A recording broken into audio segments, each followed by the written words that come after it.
Alright, I think we waited long enough. Welcome back, everybody. We are here today gathered to absorb Super Mario Land series into our veins. We're going to start today with Super Mario Land 1. We're probably going to finish it very quickly.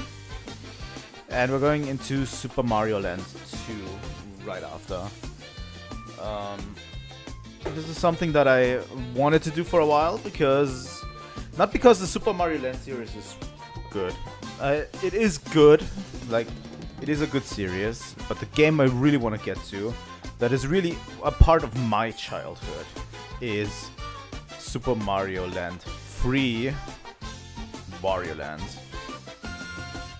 And which starts the Wario Land series. The problem is Nintendo never released Wario Land directly onto the Nintendo Switch Online service. So if I have to play it on fucking emulator, I fucking will, because Nintendo is not going to do it. I don't care. But yeah, we might have to play it on emulator and then switch back for Wario Land 2 or whatever onto console. The rest of the Wario Land games. The rest of the Wario Land games are all on Nintendo Switch Online.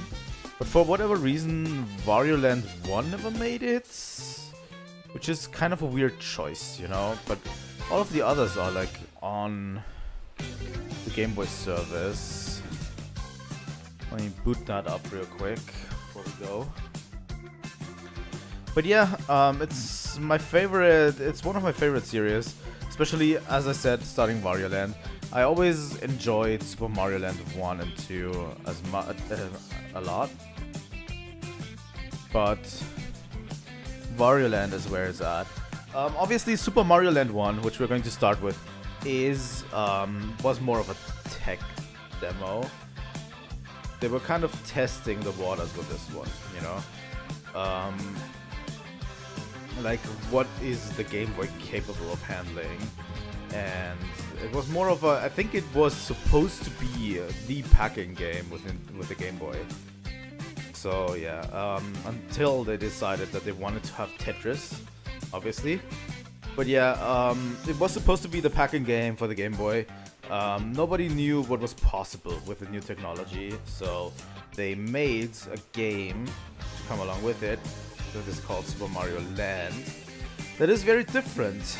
And I think I wanna quickly read the description of the games that we're going to play, because for that we're going to get the story out of it. Let me... Why haven't I set this up beforehand? Super Mario Land 1 story.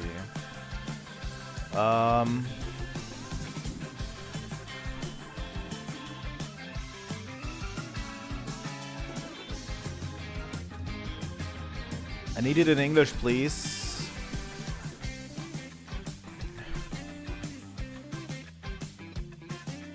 Story, here we go.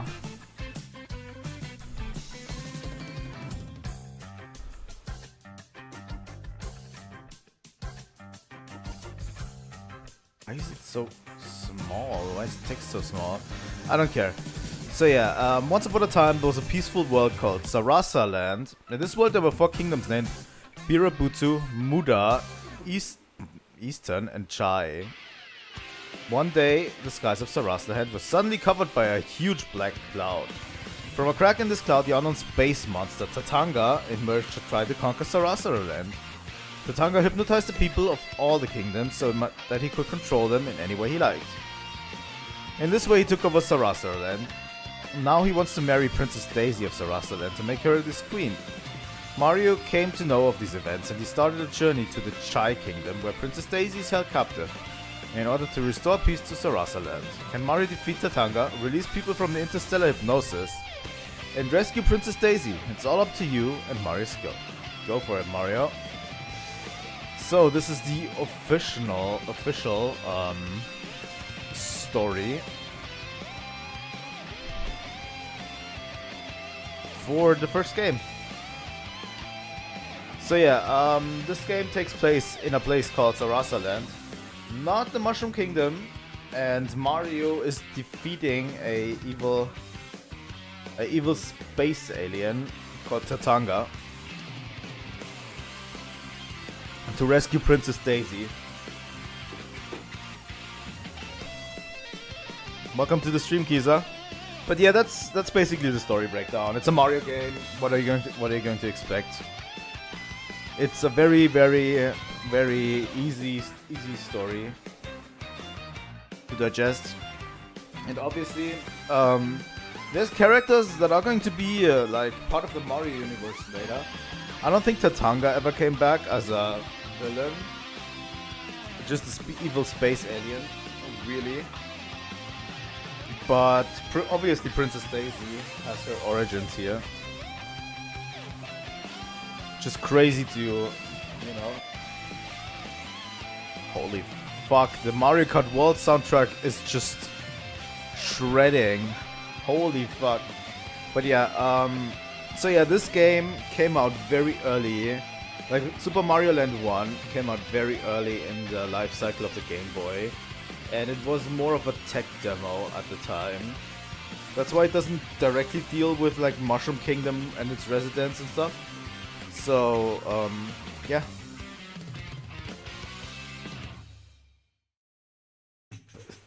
Mario Kart World soundtrack, just look it up, it's incredible. But yeah, we are going to be in Sarasa Land for the first time, and we're going to save Princess Daisy. The thing is, it's a very simple game, and it's a very game that is quick over. I think that's for most Game Boy games that were part of a series, that the first game was always the simplest one. Like a very simple game that is over relatively quickly, that is very easy to digest. And then the following games were all longer. So for this one, we're definitely going to finish it in this stream. I already know that. But yeah, I think it's time to move over to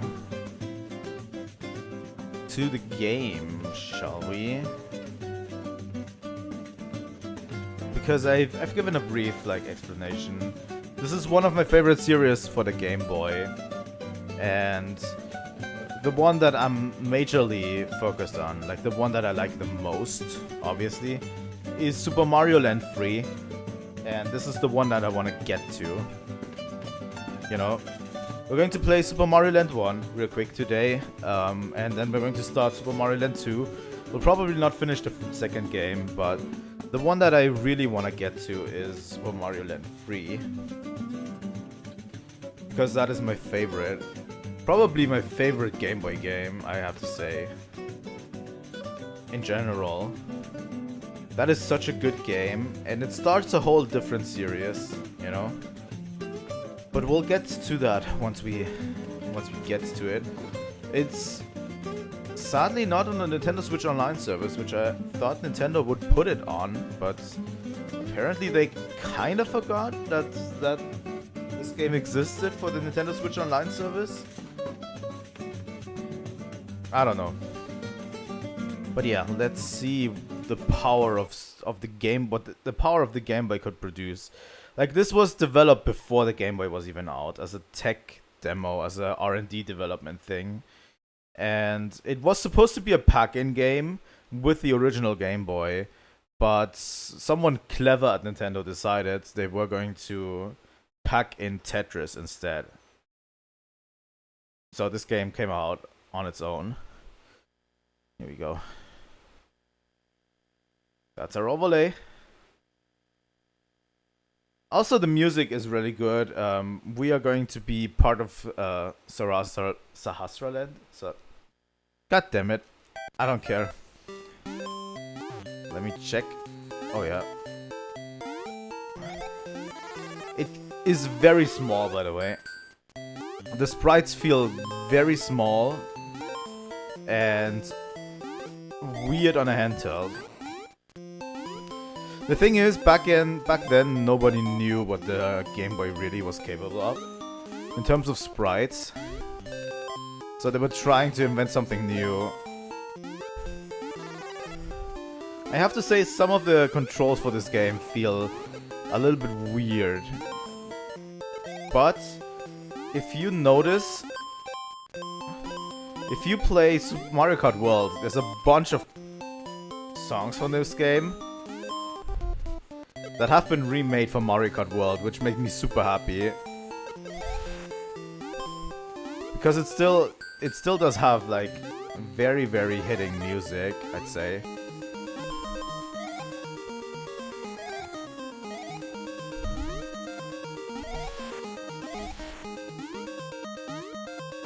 Also, the enemies are very different from each Mario game. As you might notice.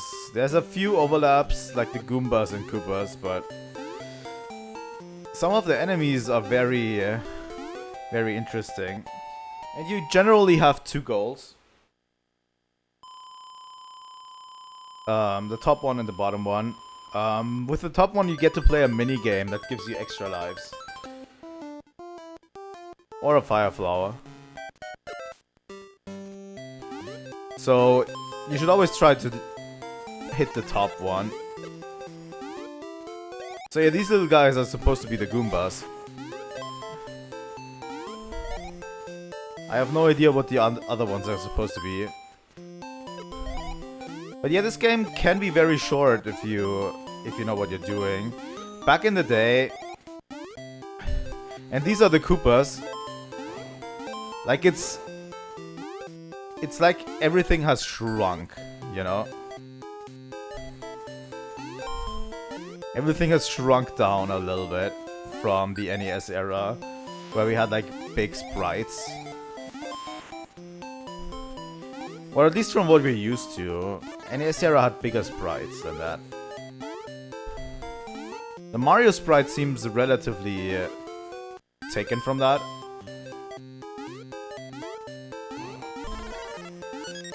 Extra life. Where do we see our lives? We might need them this time around. I'm not confident in my abilities anymore when I play it on stream. This is going to be an evolution series as well, because we're going to see the evolution of this series.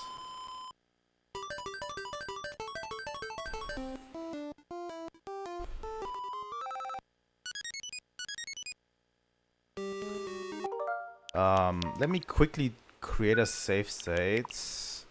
I want to see in the settings. Oh, Game Boy Color is set. Okay. There we go.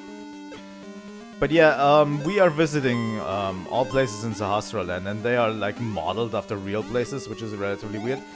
This is Nintendo's weird era, I would say, especially in like games they choose. Like Super Mario Brothers 2 was the second Super Mario Brothers that released in the West, was also relatively weird, right? The platforming also feels very hit or miss sometimes. So I won't fault you if you have trouble with it.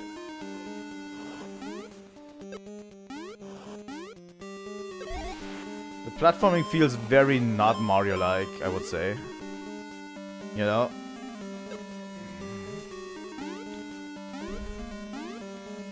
It's different.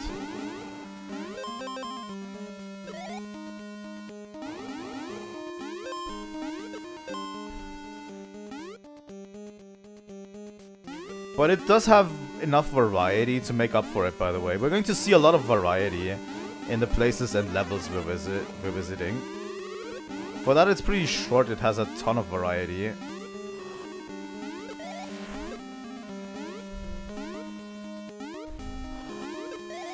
There's the first boss. You just have to jump behind him, kind of like Bowser.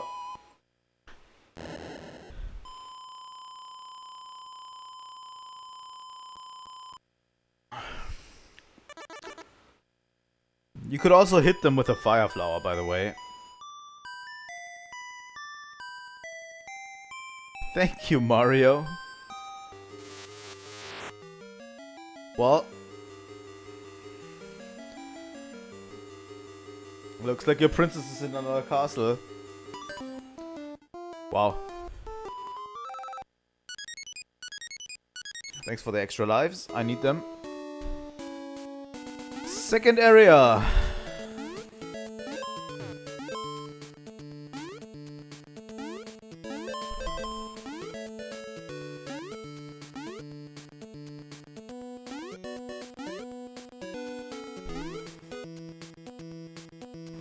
Also nice music. This at the bottom is not supposed to be lava, it's supposed to be water. It's very hard to distinguish on a Game Boy. Obviously.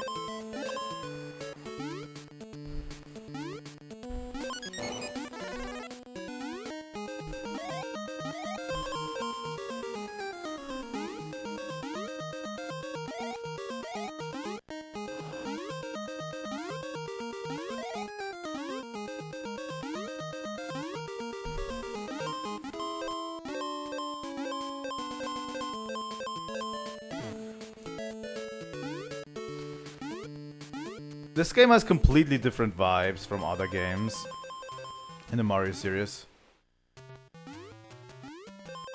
You know? There we go. Like, the vibes are very different, I have to say.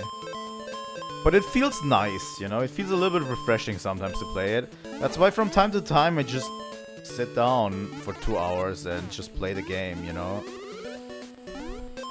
Especially when it came to Nintendo Switch Online, I just... After the announcement was made, I basically just sat down and played it. And finished it. You know?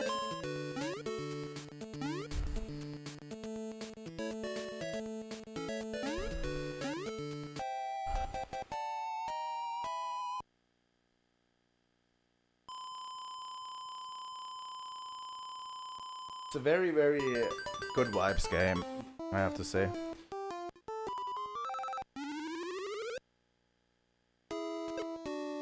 Alright. Second part, we have robots.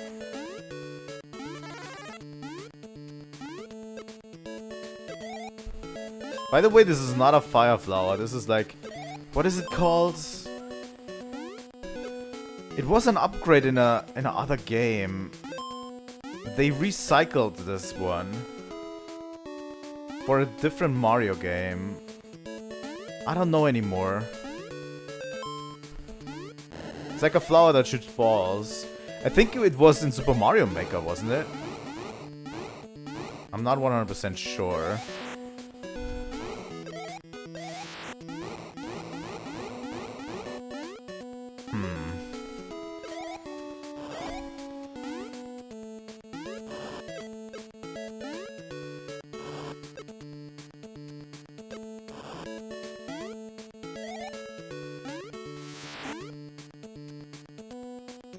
Don't worry, it will become way harder. Fuck.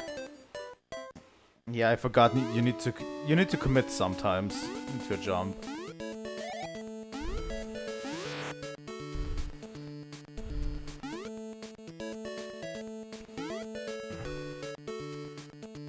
You either stop dead in your tracks, or if you decide you're going to keep running, you need to commit to jumping.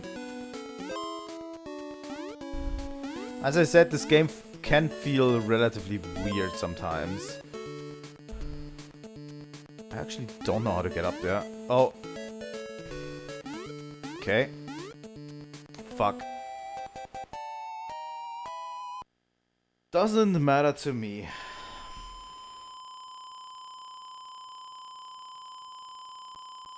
But yeah, back in the day, beating it... By the way, we have side-scrolling levels. Back in the day, beating it was the toughest time, honestly. When I was a kid, it was like... Actually getting to the end boss was an achievement, you know?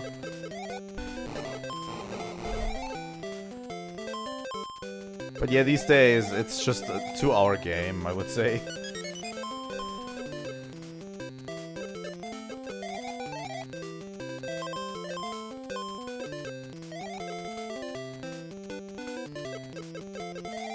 I always like these little side-scrolling sections we have sometimes, you know?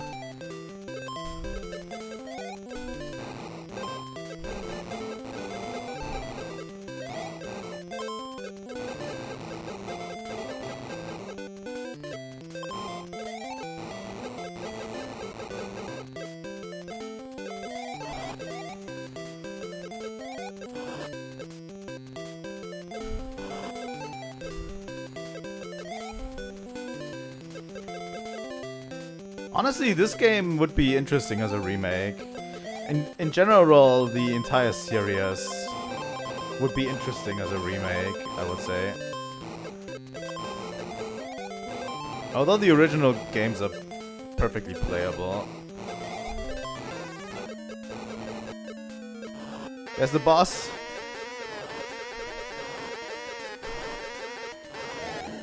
Here's the thing. You can also just kill these bosses. But you always have to reach the point to finish the level. If you can just slip by a boss, you can finish it early, but you can also just kill them if you want to.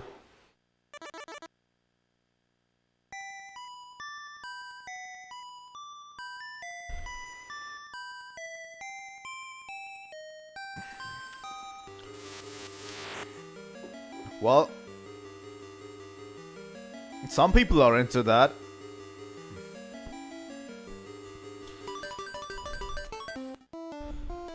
God damn it, stop giving me the fire flower. I swear to God. Okay. Now we are in the Eastern Islands. At least that's what I'm thinking this is supposed to model. As I said, the areas can be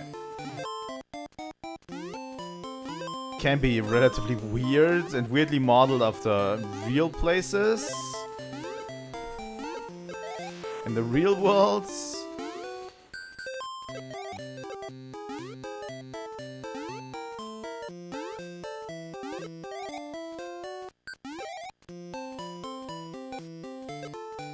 Alright. Yeah, you need to be extra careful about some of these.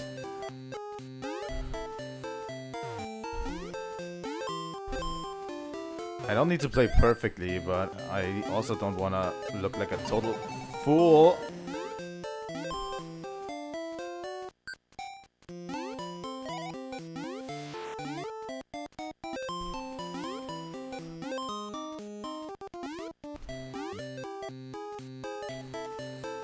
Fuck. I ran off. This is not great. This is absolutely not great.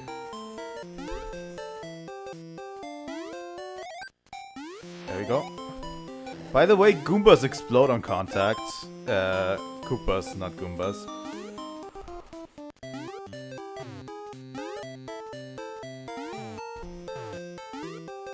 Have you ever heard of the rare exploding Koopa? I haven't, but...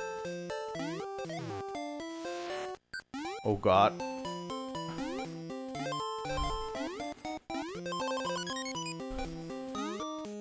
Got an extra life for that.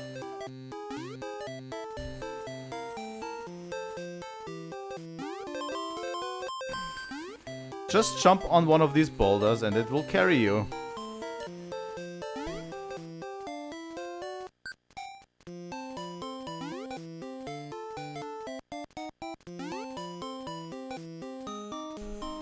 I swear to God, I'm not trying to speedrun this game.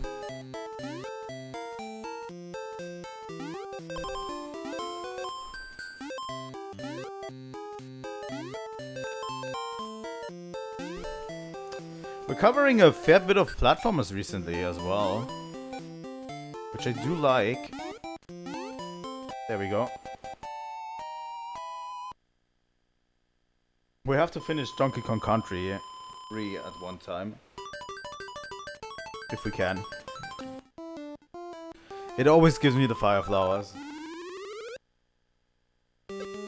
I don't know what the game wants to tell me with this. But yeah, each area in this game is divided into 3 levels. where the third level has the boss of the area, so...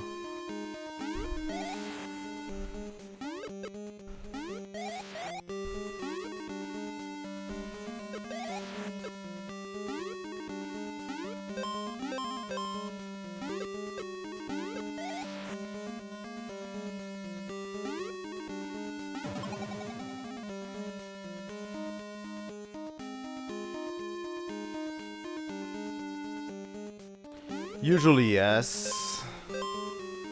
I don't know. I usually don't get as many fire flowers as I do.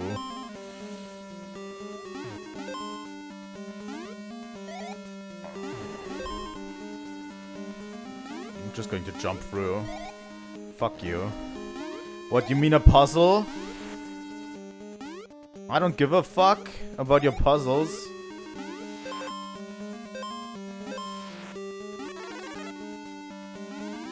Thanks. I'll take the mushroom.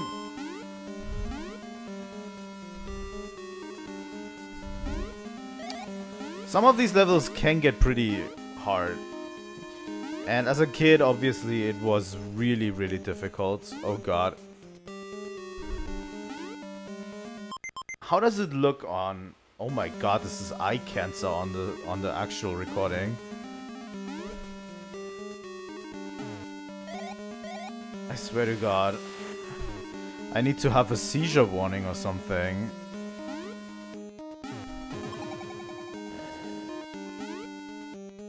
For those waterfalls.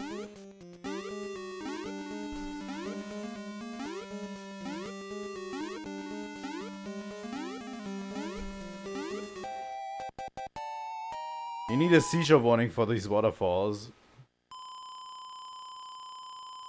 I think that might have been the last of them. It was already grating for me. I don't know how it was for you. But yeah. So yeah, this is the last level of this area.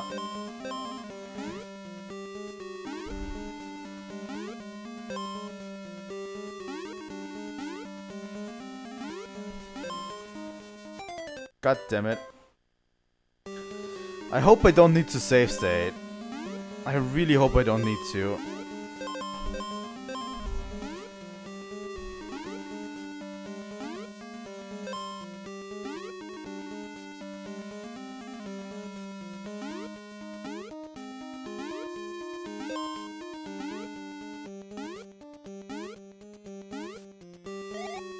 God damn it.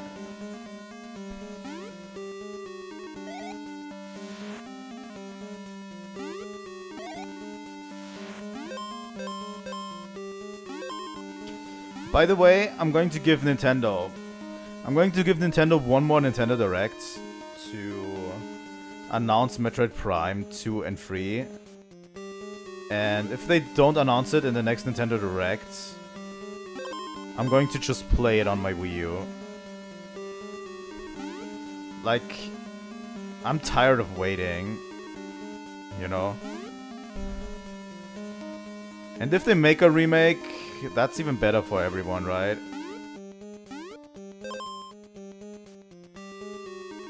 But yeah, I'm a little bit tired of having to wait for Nintendo to release their stuff.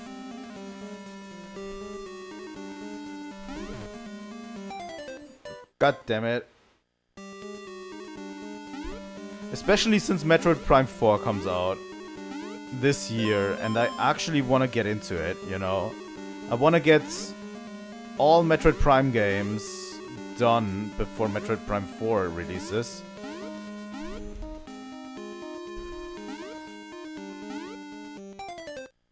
Wow. Yeah, I'm screwing up royally.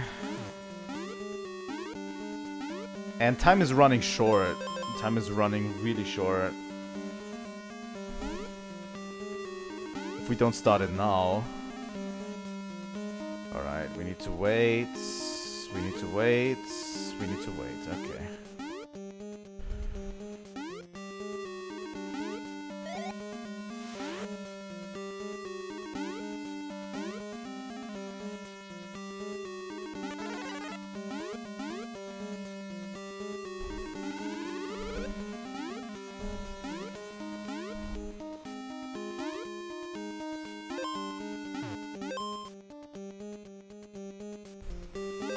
I swear to God, Nintendo can't keep getting away with this. With blue balling like this. This is, by the way, the boss of this area. We can take the damage here and just go past him. Usually you have to like jump on his logs and then go over him. But I managed to fail the jump.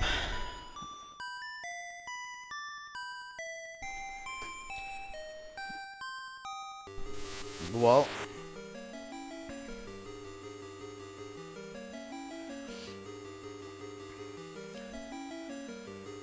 We haven't had any luck so far. You think our luck's going to change? Oh look where we landed. We landed in China.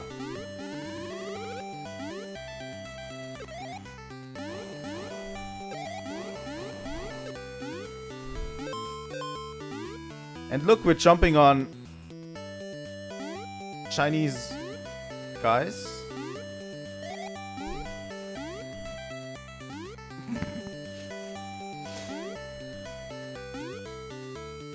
I don't know if it's cultural appropriation, but back in the 90s nobody gave a fuck, I think.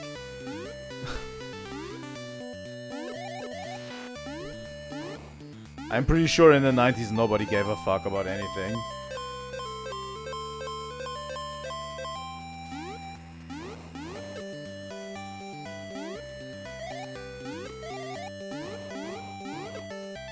Well.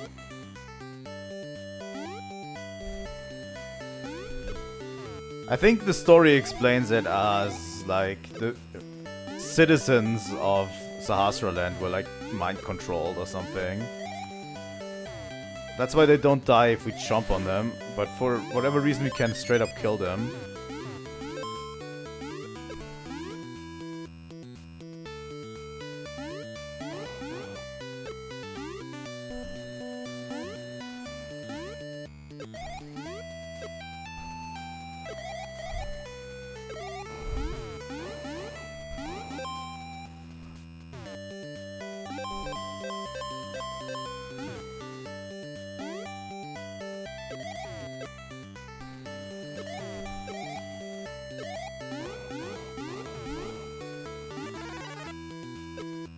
Nice.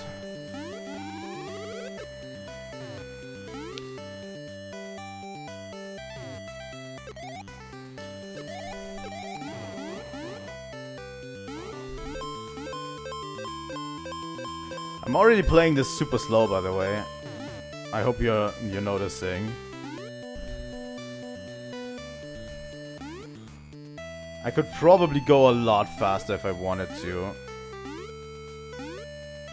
But that would also put me at risk a little bit more, you know?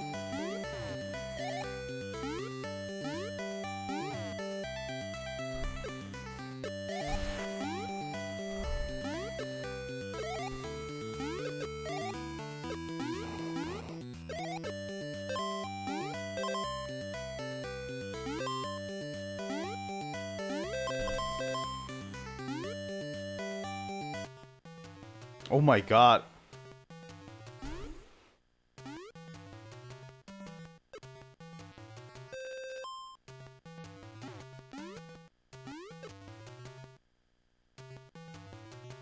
I didn't expect to find a bonus zone here.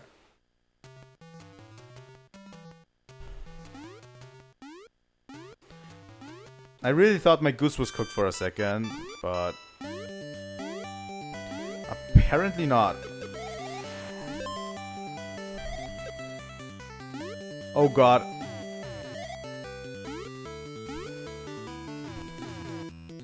I never heard the track so sped up like this. That is how slow I'm going. I've never heard the track sped up like this as the timer goes down. Thanks for the 2 extra lives.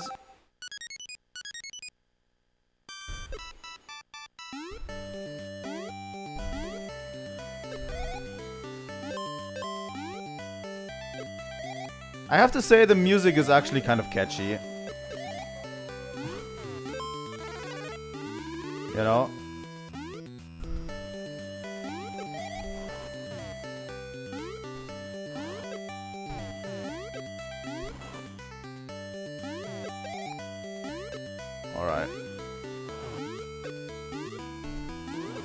Hello, Snack.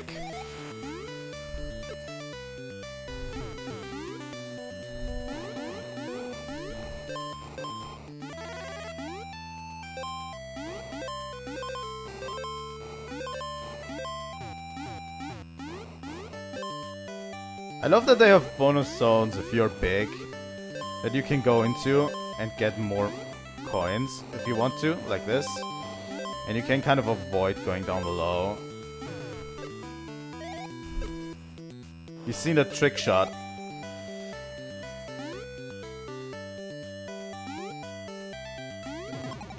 Fuck. Yeah, okay.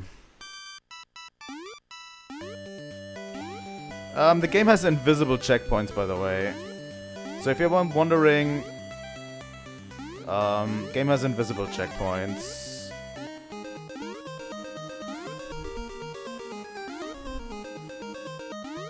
So your progress is not lost at all times.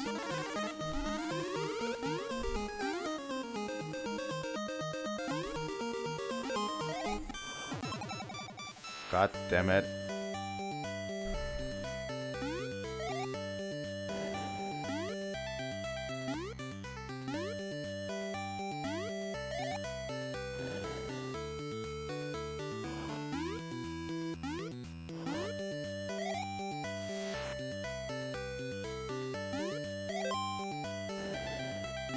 As a kid, this was so hard, I have to say.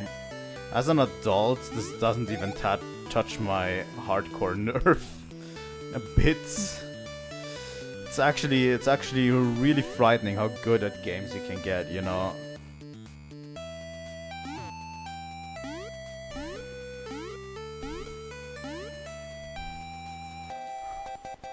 You can get frighteningly good at gaming.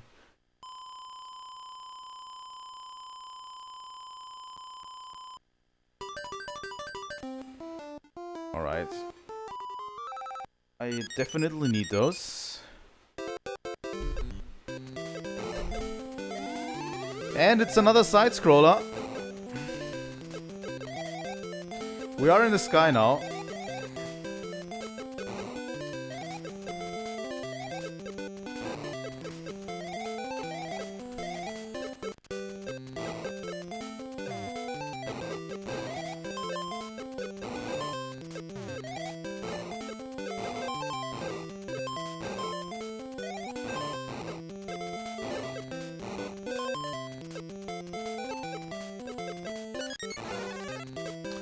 You know, I usually hate like auto-scrollers and side-scrollers.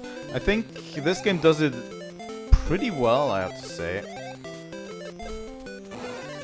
It doesn't make it obnoxious or anything, you know.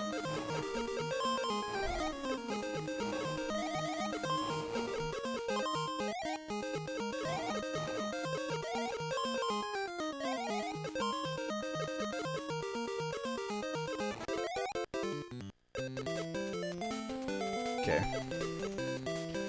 Now we're in the real meat and potatoes of this game.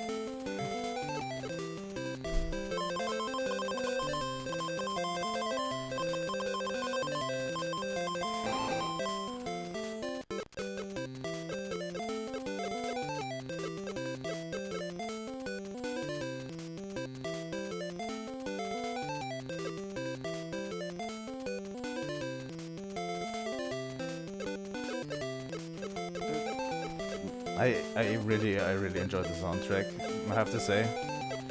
Even today, still.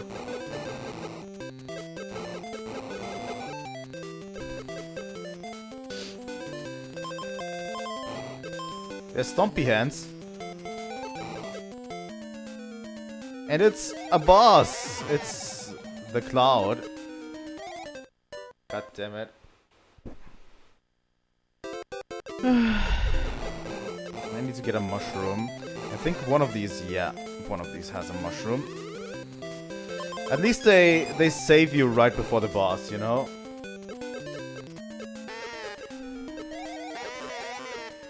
The bosses make weird noises, by the way.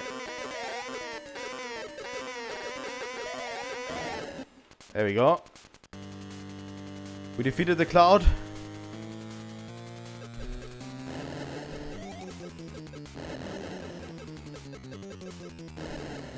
Hello, my enemy.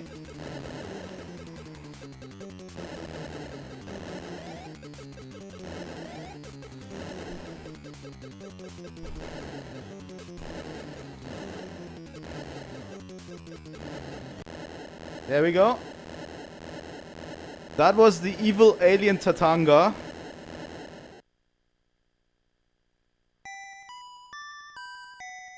Oh, Daisy, Daisy. Thank you, Mario.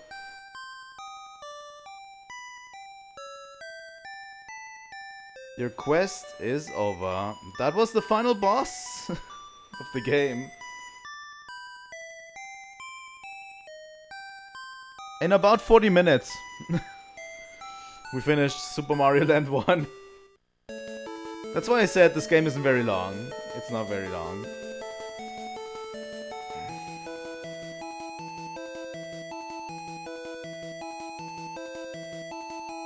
It only has 4 levels. 4 worlds, I would say, with 3 levels. As I said, this was meant more as a pack-in game back in the day for the Game Boy. When it came out, and it pretty much shows. I don't know how much they wanted for this game. Back then, I realized recently that they had very flexible pricing when it came to gaming. You know? Like with games, they had very, very flexible prices in stores. They would come out at 50, 80, maybe sometimes $100 just for a game. It was weird. It was weird. But yeah. It's a very, very short game to just show off what the Game Boy can do. And it was like an R&D division thing. And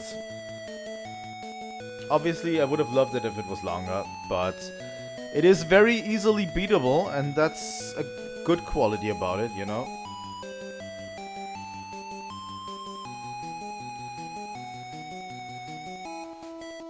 Sometimes a 40-minute game is just a 40-minute game. And it's basically the same as Kirby's Dream Land 1. Like, Kirby's Dream Land 1 was also very short. But you have the same thing that you have with Kirby's Dream Land 1 here. You can actually play the game again in a little bit harder. Which we're not going to do. But just to rack up your score, you know? Like a lot of games back in the day have done. They just added a lot more enemies and stuff.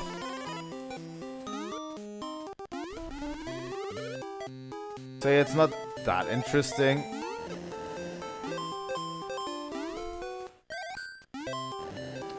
But yeah. We're not going to do this. We are going to... where is it? There it is. We're going to jump into the follow-up game. Super Mario Land 2, the 6 golden coins.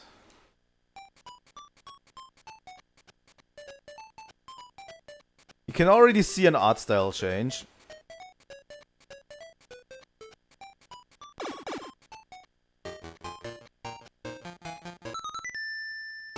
We have an overworld now, and we have bigger sprites. The difference is palpable. It's more along the lines of what we're used by Super Mario.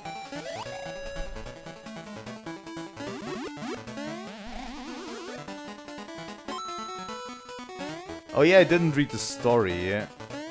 I should probably do that. Let me quickly check. Let me quickly check the story of Super Mario Land 2 so I can. So we have an idea of the story. Here you go. Here you go.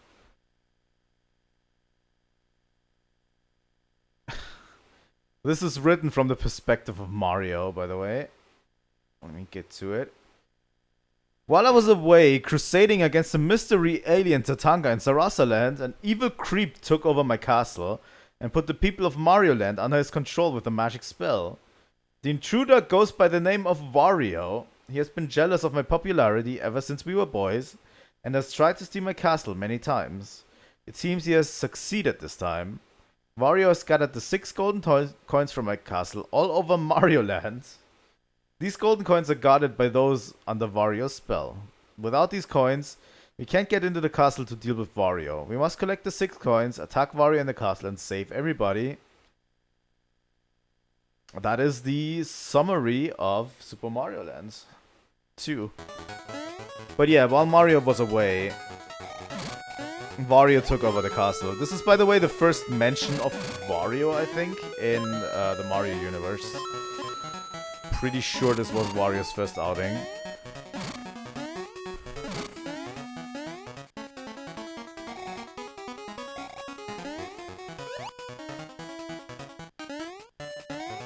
This game is quite a bit longer than the first game. Oh god. I don't remember this being so floaty. I have to get used to it. Again. I remember the controls being a little bit tighter than that, but okay. Still very weird at times, but yeah.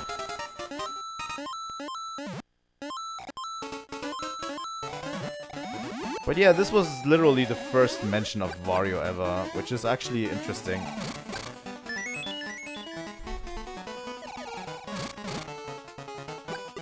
And there we have real fire flowers, by the way. This time. I've always liked this game's, I've always enjoyed this game's art style. It is a Game Boy game, so it's a little bit simplistic at times. But the art style is actually impeccable. You know.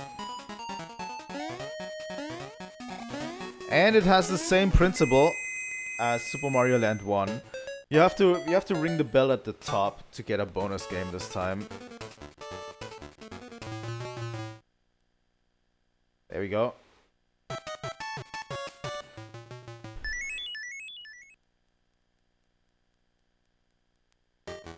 Alright, now that we are here, we actually have a complete overworld in this one. We can go wherever we want to. This game is very non-linear. You can tackle any of the worlds at a rate you want to.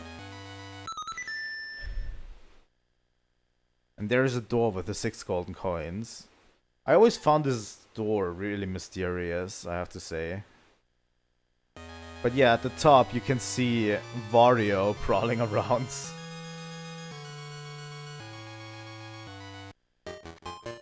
Alright. This is the Mario Castle. So we have to get the 6 golden coins and rescue Mario Castle. And each of them is hidden within one of these zones. Alright. We'll have to see how much of this game we actually manage to beat. It's not too long, but it's also not too short either.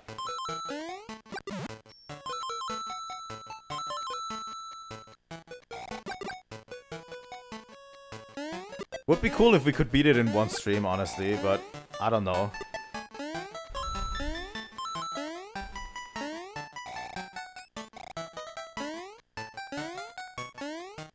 Oh, come on, Mario.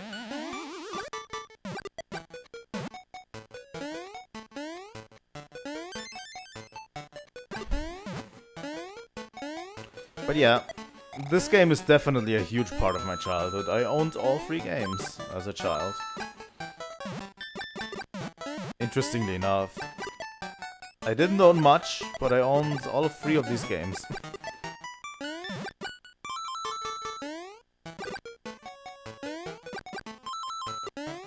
I don't think there's anything for us to get down there.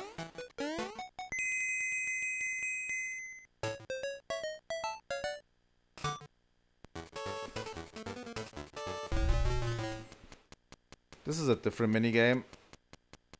I think we're going to get the mushroom. Alright. So yeah. This game has tons more levels and tons more ideas, like...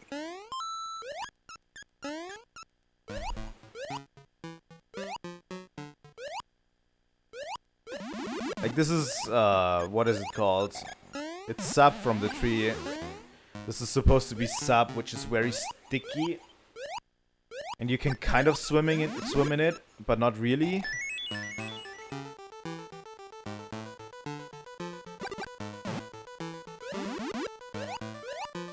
It has tons of neat ideas for levels, I have to say.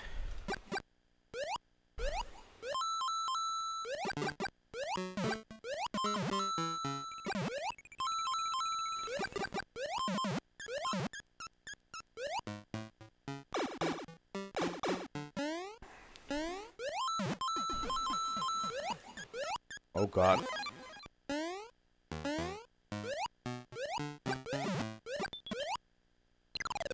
God damn it.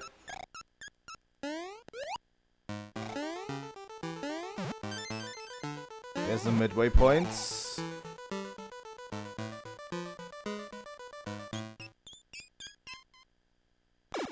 Also, levels have like branching pathways that you can follow. And this is a new item, the strawberry, which lets you fly. God damn it.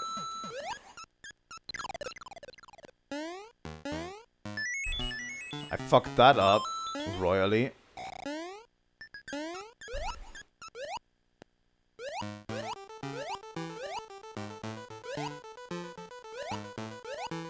I think this game was more conceived with more hand in hand with like Super Mario World's level designs and stuff.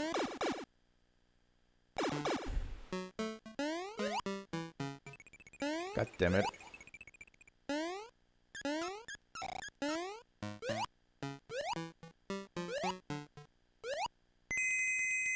But yeah, you can do each of the worlds in the order you like to. I take the free extra lives. Gonna lie. Going to need those extra lives in the final dungeon. I swear to god, the final dungeon is actually really hard. On the final level.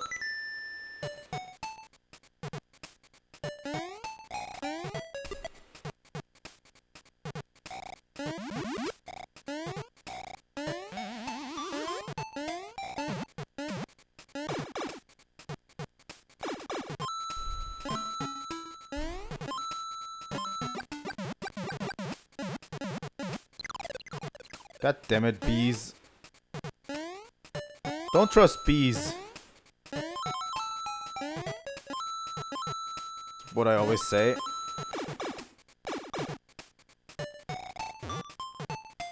Really, never trust bees. Well, that's not what I really say. You should actually trust bees, because bees are actually good for the environment.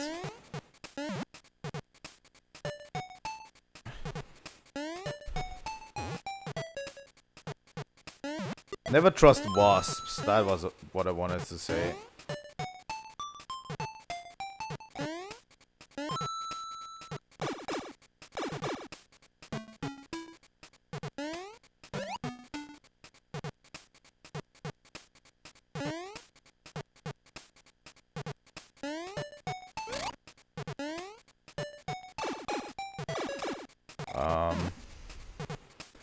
I think we need to go down the middle.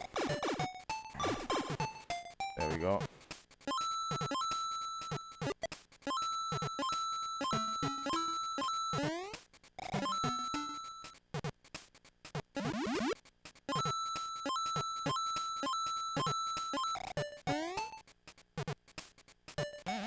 Let's see.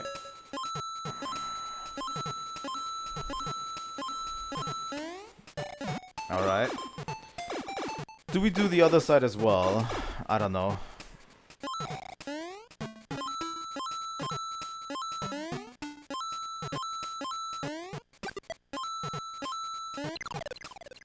God damn it. Getting hit quite a lot, I have to say.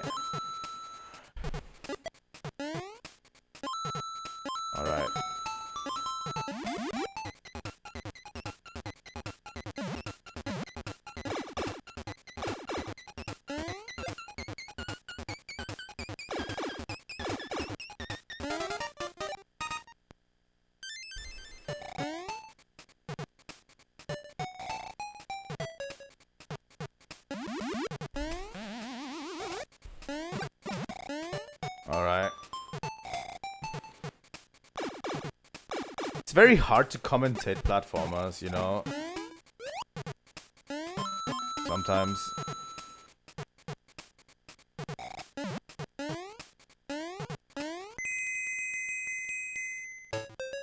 We're moving through it fast, again.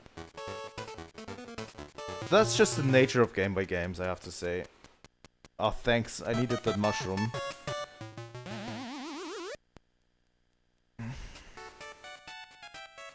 I don't know if we should actually play the other path too.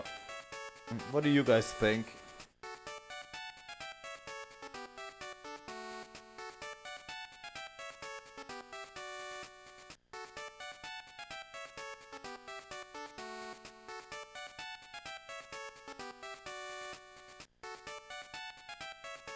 We could go directly to the boss level, but do we really want to?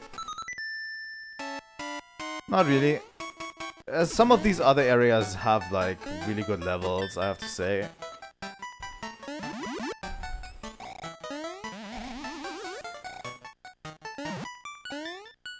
And we would miss out on them.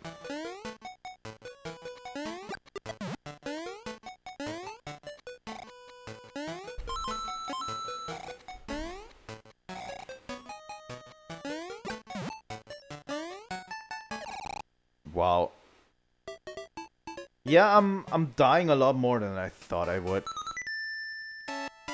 in the original.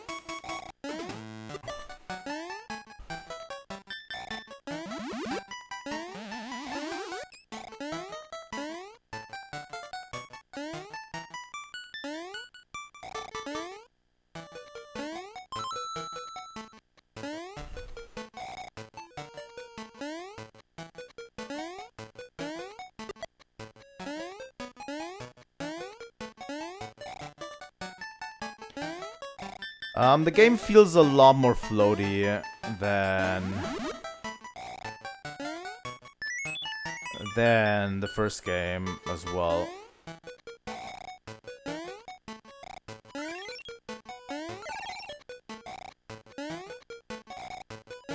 You know, you kind of slip off sometimes. It doesn't feel too bad, but for a platformer it doesn't feel too good as well. You know what I mean? But yeah, with the bunny ears we can actually fly.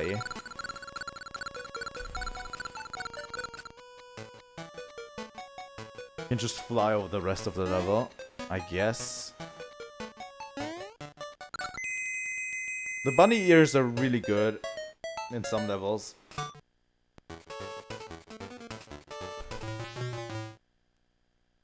God damn it. Alright. Boss level.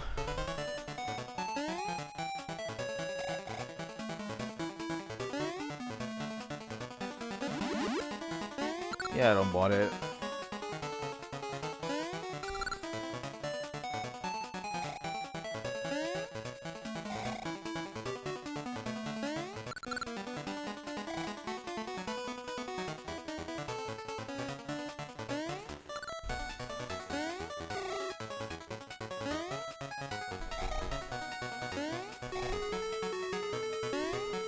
I really enjoy the music as well, and Mario Kart World has some really good remixes of these tracks.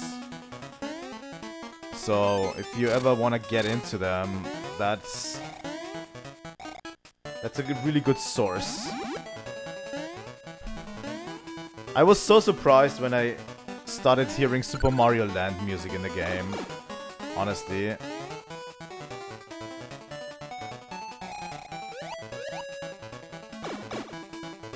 I was really surprised. Because it's always like, Nintendo has kind of forgotten about this.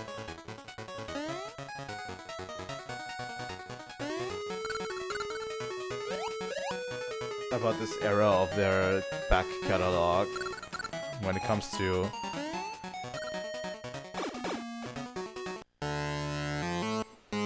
boss number 1.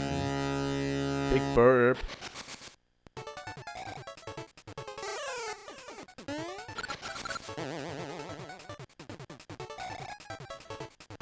Very simple. And we just have to jump on top of the bird's head.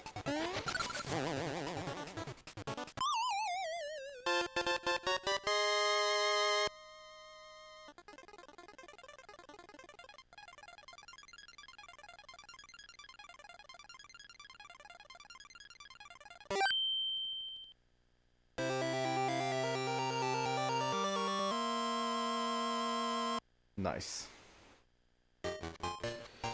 So this is the first zone done.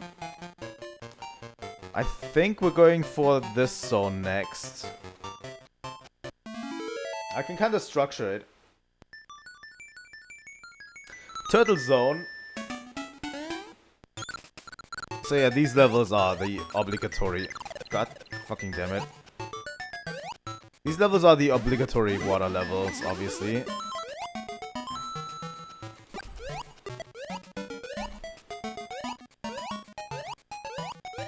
But they are pretty interesting. By the way, these sharks are freaky. They always have been. They always have been freaky.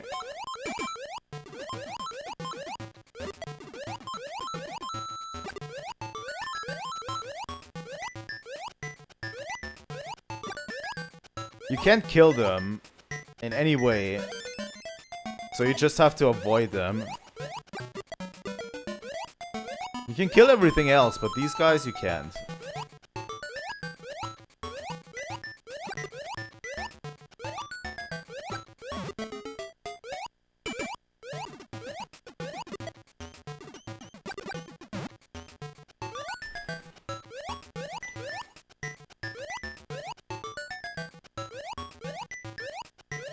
Yup, every platformer has to have their water levels, and this one's not too bad, I'd say. You know.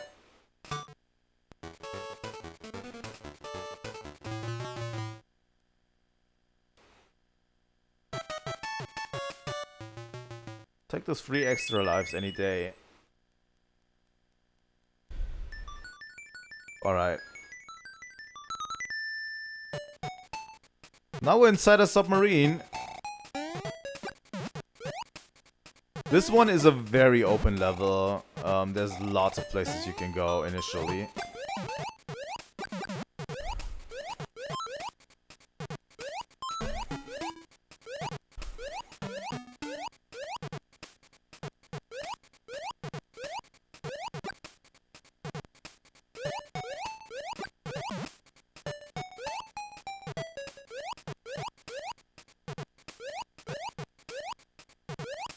I think Turtle Zone is the easiest. That's usually where I would start, because there's not much falling off of platforms and stuff in the Turtle Zone. God damn it. By the way, these are the enemies from Kirby, by the way. These same enemies are in Kirby too, in Kirby's Dream Land. That's why they look so familiar.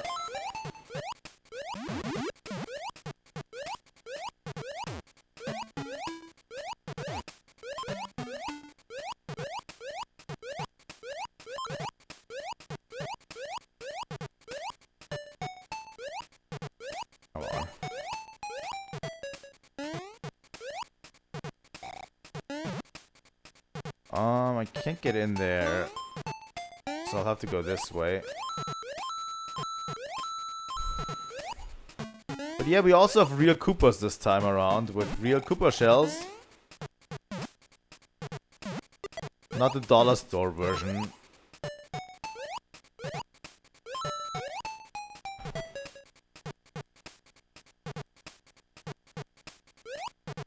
Not the dollar store version from the first game.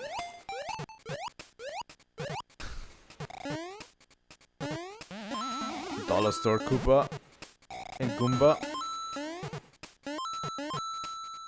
But yeah, I like that both games are so extremely different, you know? They feel very different.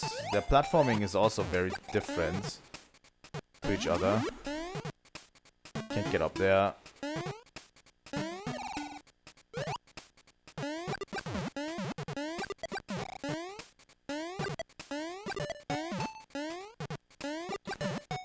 Very different feels to it.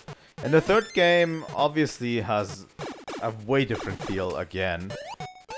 Like, they were experimenting with the Game Boy on what they could do and couldn't get away with, you know? And I have to kind of commend them for it.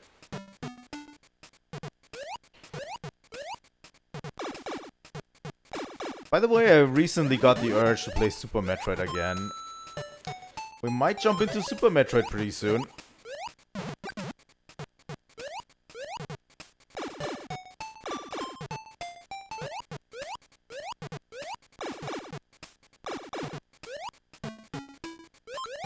Also Metroid Prime. Nintendo does not comply with my demands. Oh god. Yeah, this is such a dangerous spot.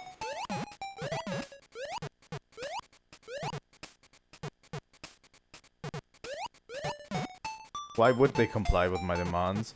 But I don't know what they're doing. Like, Metroid Prime Remaster, like Metroid Prime 1 Remaster, must have had money.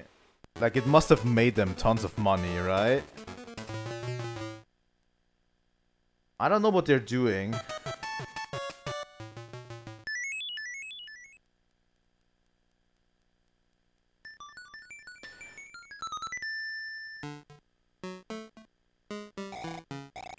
You should play Super Metroid. Super Metroid, honestly, from all 2D Metroid games, is like the cream of the crop. But yeah,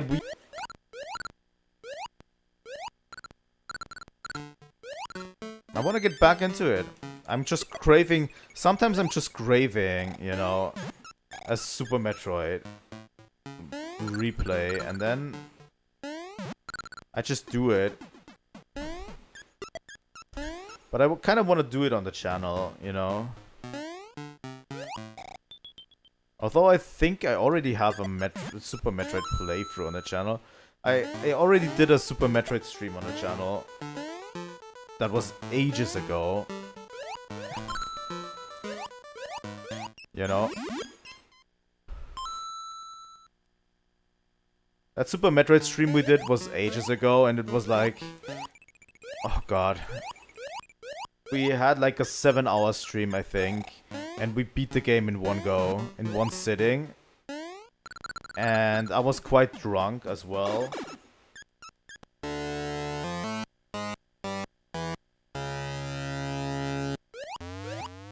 Hello, octopus. Yeah, you need to jump on top of its head. Jump in quotation marks.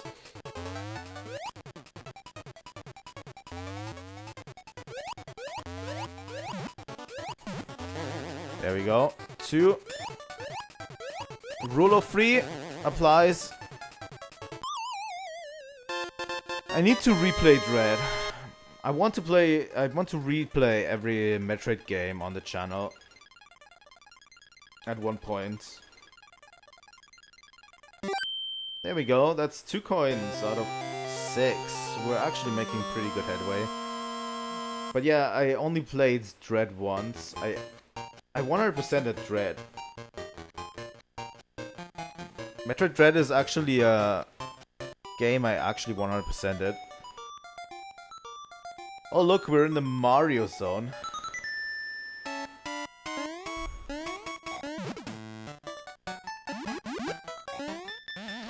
I mean, we also played Zero Mission on the channel, so we played the first game on the channel.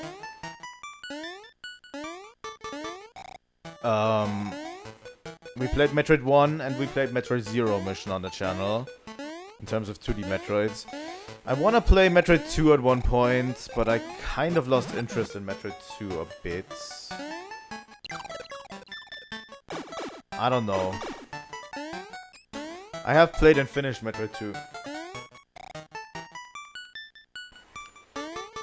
But yeah, the next one is probably going to be Super Metroid. Then we're playing Metroid Fusion, and after Metroid Fusion has finished, we're playing Metroid Dread. on the channel. And yeah, in between we're playing the Prime series too, obviously. By the way, all of these gears... Well, like, here's the thing. This world is basically inside the huge, like, mechanical Mario statue. And it's fun, you know?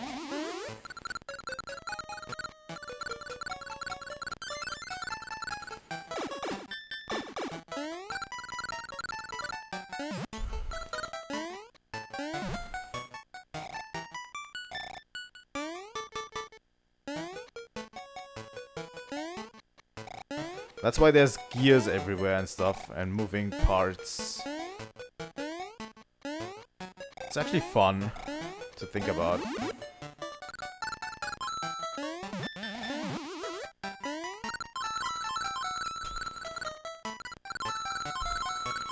But yeah, I swear to God, if Nintendo doesn't release Metroid Prime 2 and 3 Remaster, we're going to play it. Just outright. Because I want to have finished Metroid Prime 2 and 3 before Metroid Prime 4 comes out.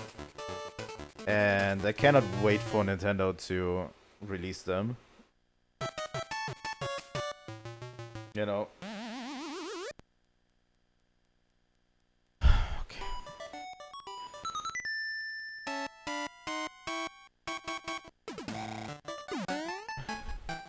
Hello, piggies. Whatever you're doing, don't do it.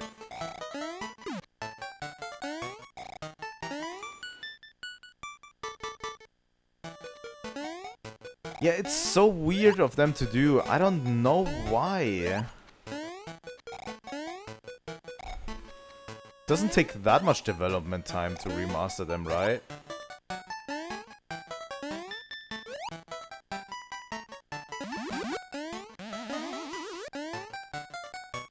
As I said, if it's not in the next Nintendo Direct, I can't wait anymore. Because I have to, like, prepare stuff for it as well. Like, I have to prepare my Wii U to play these games, and we have to play through them, which will probably take several weeks too. So, I don't know. I'm thinking they're going to have a Nintendo Direct next week. They got like their partner thing out of the way this last week. This week we have the we had the indie worlds, and next week we're going to get a genuine Nintendo Direct. Is what I'm currently thinking. This game also has quite a bit of slowdown, if you didn't notice already.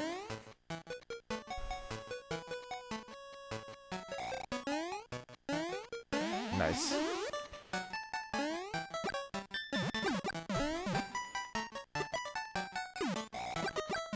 Yeah, that would be pretty crazy, although I have to say, in hindsight, the partner direct was good, but it didn't wow me, really. I really thought, like, Capcom would do something, or FromSoft would do something, or I don't know, but yeah, it didn't completely wow me. And the indie world was good. I definitely enjoyed the indie world. It was a little bit short,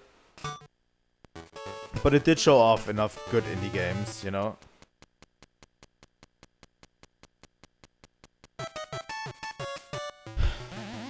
I definitely want to know what they have up their sleeves.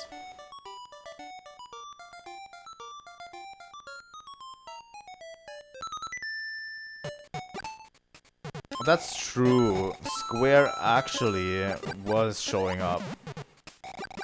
Fuck you.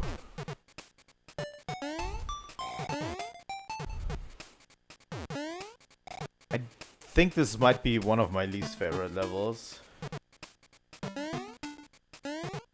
Square was good. The Elliot game is a good game, I have to say. Like, after playing the demo, I really enjoyed the new game.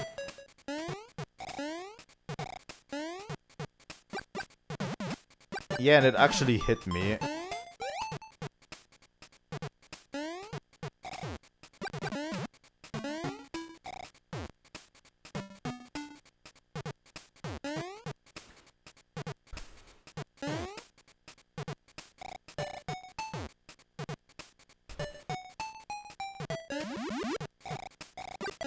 I don't think I should take the bunny ears. I am pretty sure there's a pathway up there that requires me to have... Yes. Alright. Bonus! And another extra life. 23. I actually have made a little fortune out of this. Too.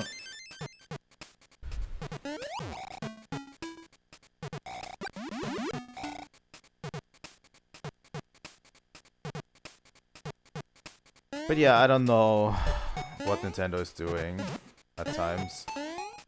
I swear to God, they definitely need to upgrade their Switch. I'm still hoping for a Xenosaga remake.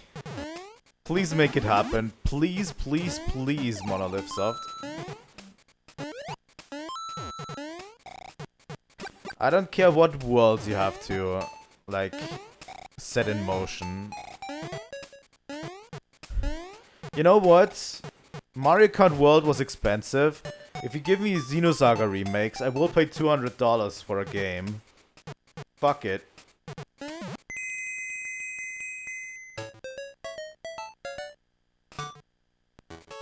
Which might even happen, because I'm going to get the special edition if there is one.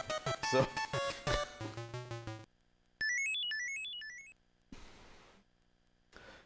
I've also been recently, like, looking back on our Xenosaga playthrough, and I'm missing the game so much.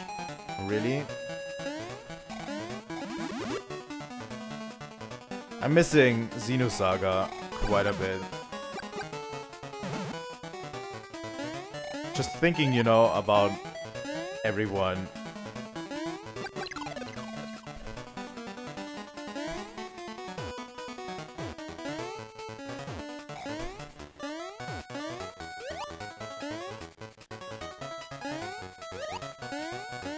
It would be so cool if they remade it and added like extra content at the end or extra story.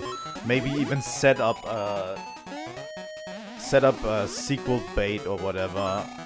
Although like Xenosaga Episode 3 also, the ending was basically sequel bait, right? But the sequel was never made, is the problem there.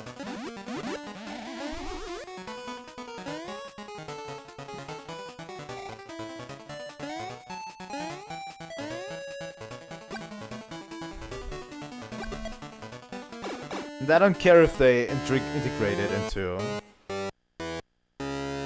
Here's the boss for this area. It's just a bunch of pigs.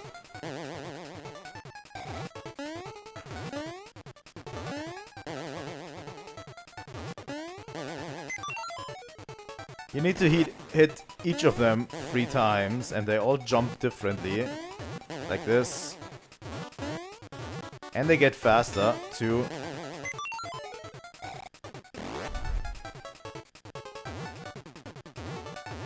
I really want to replay the Xenosaga games.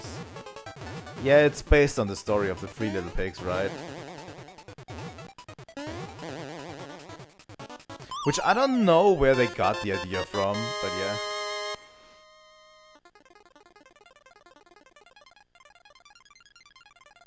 That is halfway.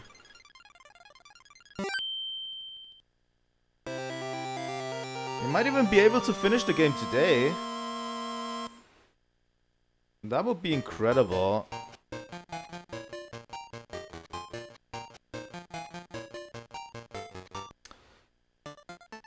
Now we're going into the pumpkin zone.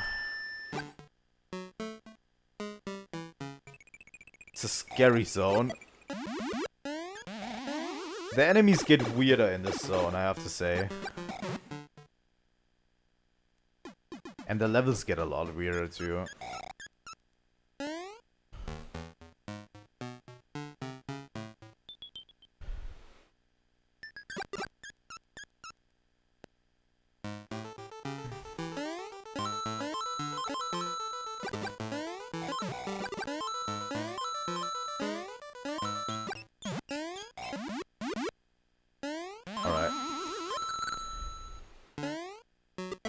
But yeah, if Nintendo ever brought out Xenosaga, like that stream, if they announce a Xenosaga remake, that stream, I would literally start crying.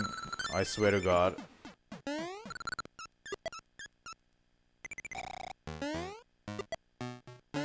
That would be my most anticipated game of all time, probably. Ever. Even more than a Xenoblade game, I swear to God.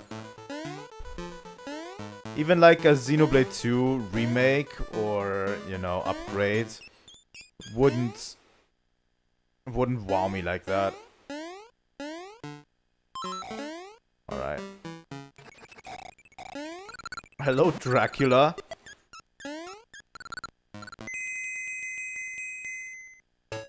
Like, it definitely, I probably would start crying on stream.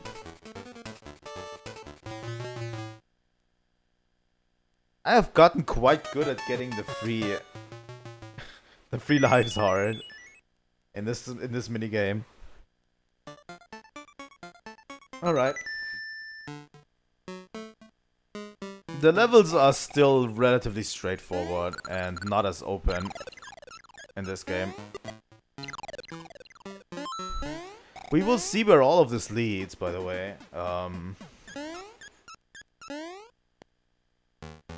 These games paved the way for another series on the Game Boy. You know.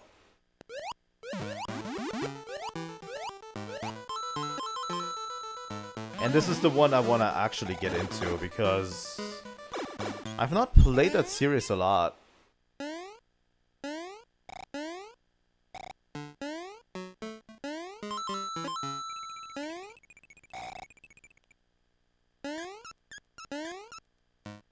As I said, the enemies get weirder and weirder in this one.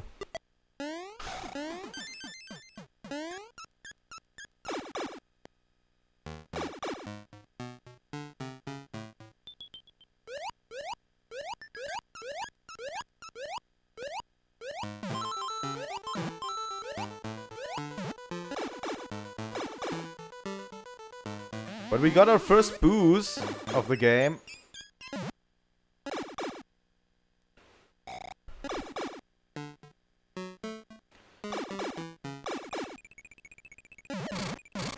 We have so much to stream still, by the way. Like, I definitely want to at one point do a regular playthrough, a 120 star playthrough of Super Mario 64. Without speedrunning it, you know? Like, just a regular playthrough. God damn it.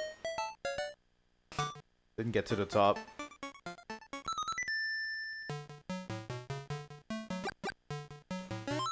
But yeah, I know how to speedrun the game. But just a regular playthrough might be fun. God damn it.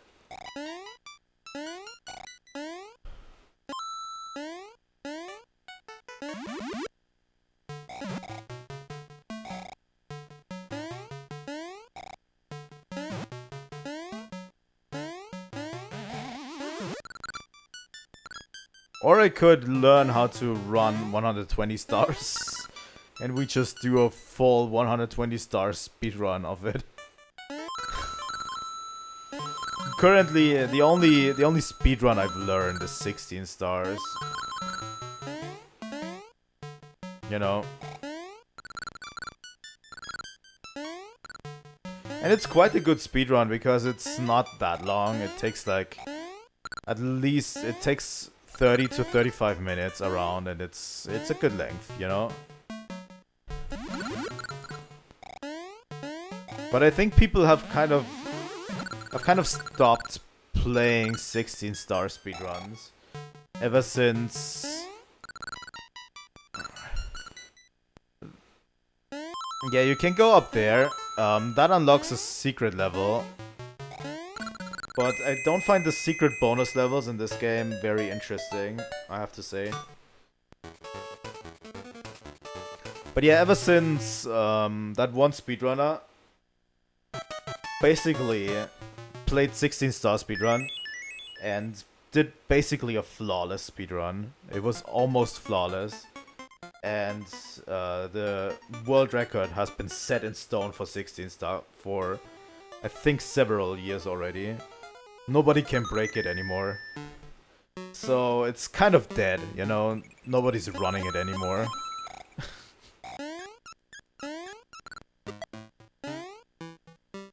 You know?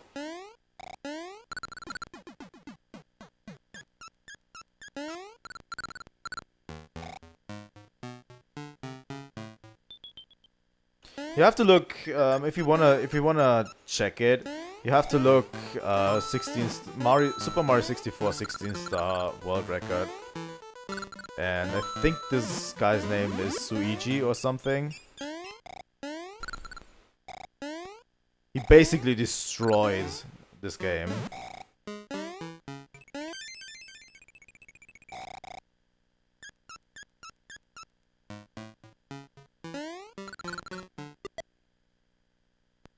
I think speedrunning in general from Super Mario 64 doesn't really matter because I do it for fun, you know? Not just for world records and stuff.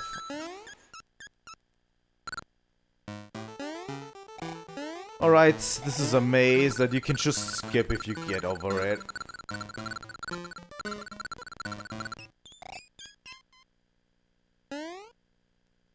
We're flying through these levels.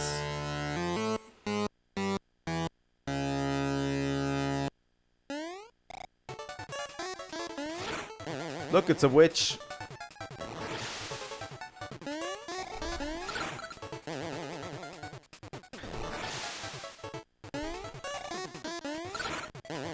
Very easy. This game is a little bit easier than I thought. But that's okay. That's okay. That is the coin number 4.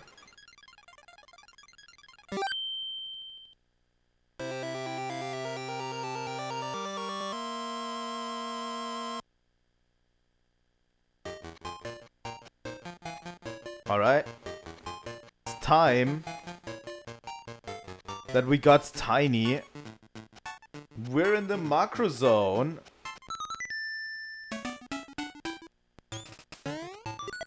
We are tiny and everything else is huge.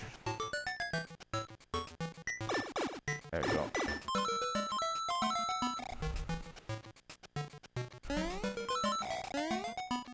I don't remember what was down here. Fire flower, okay.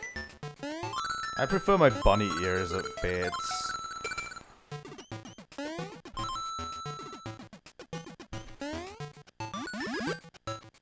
Yep.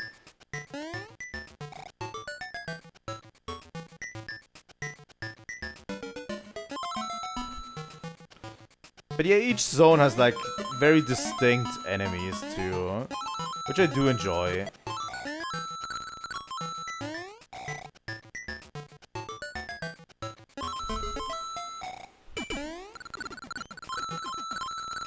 Yeah, most of them are good. That's why I chose the tree and the turtle first. Because they're usually my least favorites in terms of theming. And getting them out of the way first is good. Also, I'm saving the best for last. Because I know what the best is, so I can save it for last.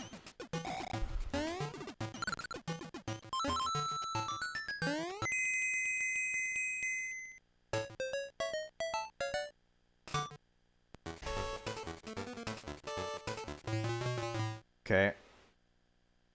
Good. I know how to abuse the system. We might, if we finish this game too early today, we're going to be a bit earlier. We're going to be away for a bit earlier. I'm going to finish off the stream a bit earlier. So yeah, we're not going to touch Super Mario Land 3 today. I want to dedicate one entire stream to that game. You know?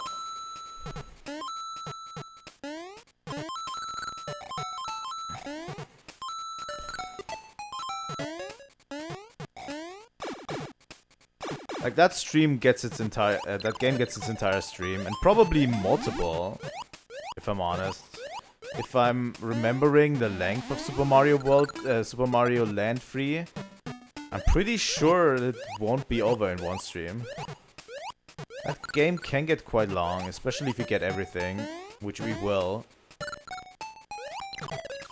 God damn it.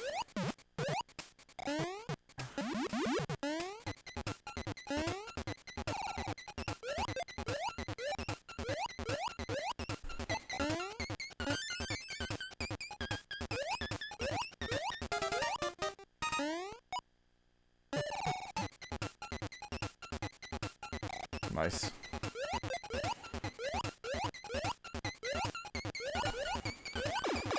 But yeah, we're blasting pretty much through these levels. Most of them are pretty linear.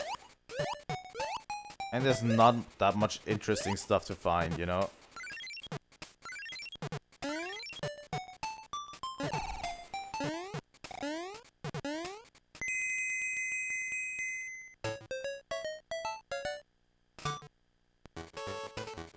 Alright. Getting bunny ears. I'll take that.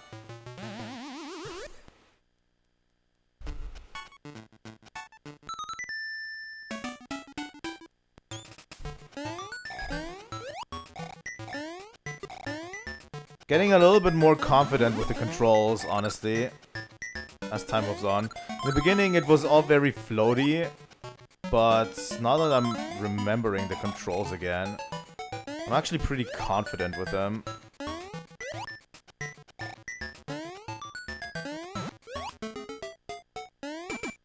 Actually does control pretty well. You know what to do.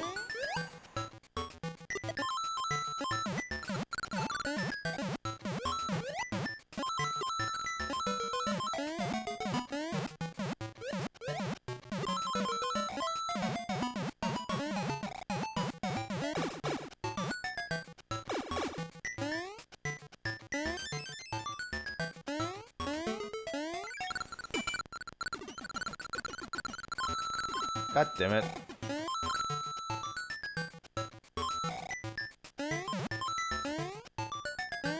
I am pretty sure, yeah. You can kind of go over there, right? No, you can't? Okay. That is just a bonus thing. Okay, I'll take it. So yeah, we're now in the chimney of the house. By the way, if you didn't notice that the bricks, that the layering of the bricks changed.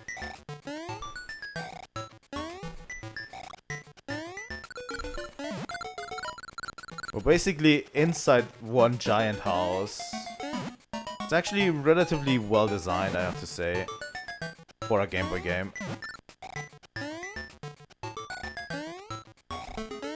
And the goal is up here.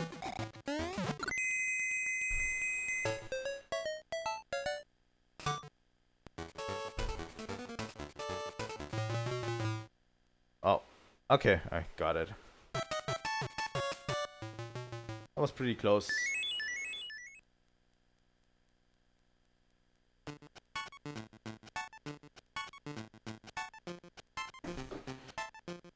Alright, we are at the boss, which is at the top of the house.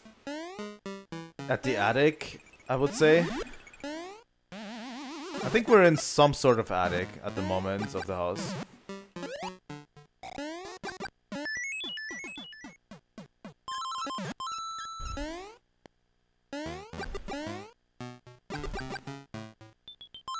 That's why it's called a macro zone, because we are tiny, basically, and we are traversing a regular-sized house.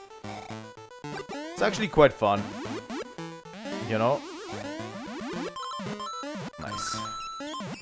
Also racking up quite a bit of gold.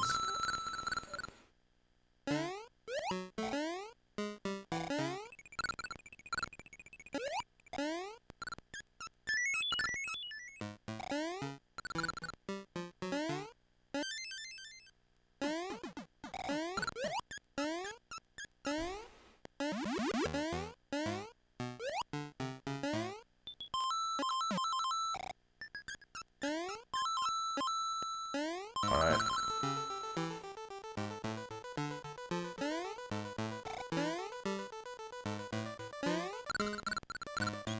Also, the final level might take a while for us to get through. So, that's a thing. Hello, Mr. Mouse.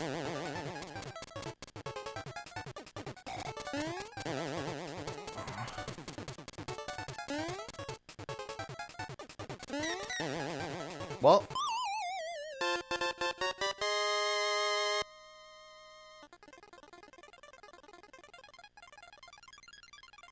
We are at 5. 5 coins.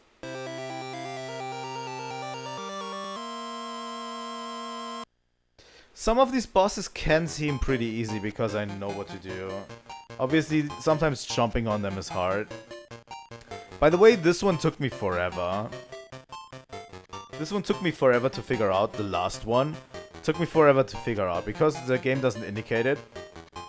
You don't get into a new zone. There's like this bonus level over here. That is just a bonus level. This is just to grab a bunch of coins. And this bonus level over here, which you can do. So you have 2 bonus levels and nothing else to go off of. No real exit or entry to world number 6. Wait a second. Oh yeah, I have to hold the button. But yeah, this bonus level features these bubbles.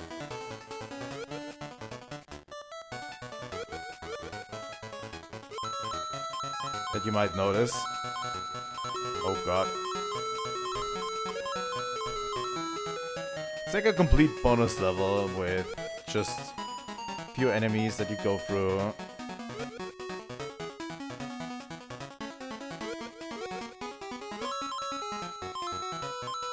Tons of coins to find. You can just fly through most of the level too.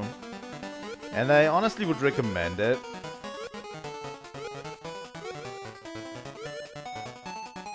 Because if you actually fly, you get to a secondary exit. This is a secondary exit. This is not the original exit you usually leave through. And you can only reach it if you fly.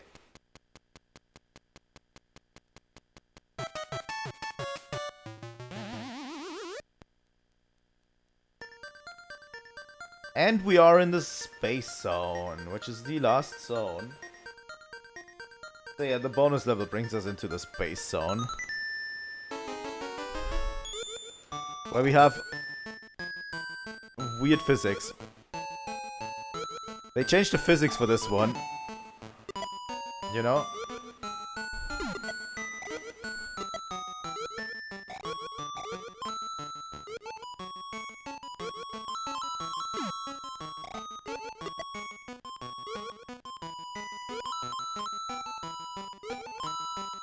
This is my favorite zone by a long shot.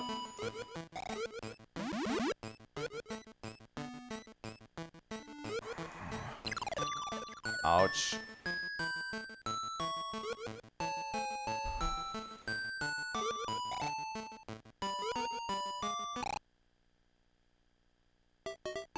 God damn it. I have 44 extra lives, I should be fine.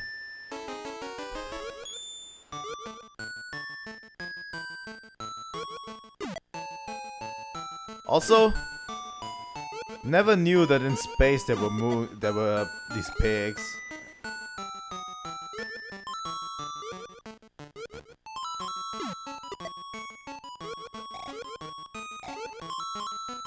You never learn, and you never stop learning. Like, apparently there's pigs in space. Just these regular pigs that...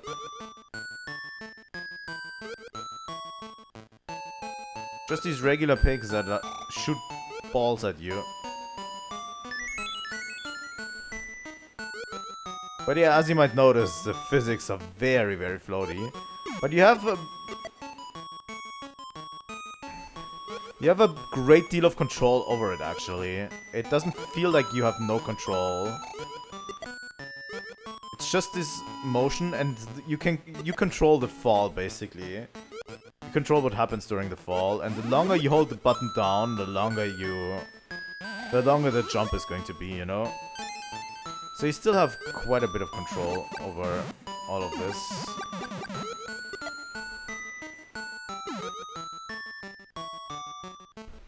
Hello, Piggy. Oh my god, the slowdown. Fuck. Fuck. Fuck. Okay. We'll have to do this the old-fashioned way.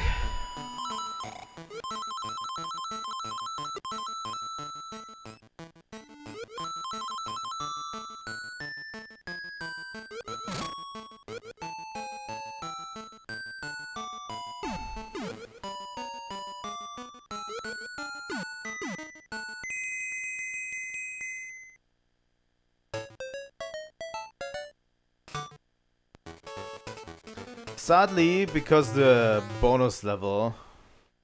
Oh god. Because the bonus level counts as one level, the Space Zone only features two levels. And this is an auto-scroller. And with this one you have very weird controls, because you keep sinking and you can kind of control your sinking and falling. It's a very, very weird auto-scroller section. But it's pretty cool the way it works. Like, you're basically floating all the time. But it has banger music.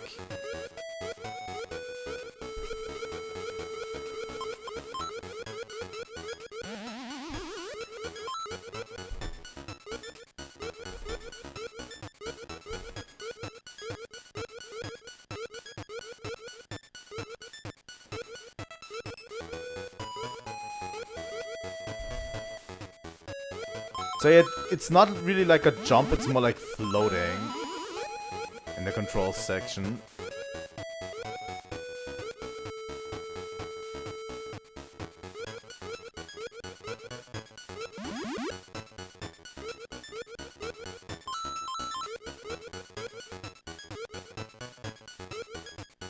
But yeah, it is an auto-scroller, and it's actually pretty kick-ass, I have to say.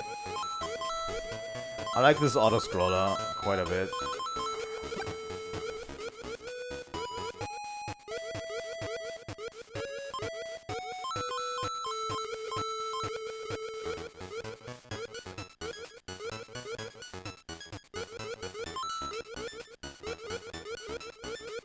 Angry, angry stars, too.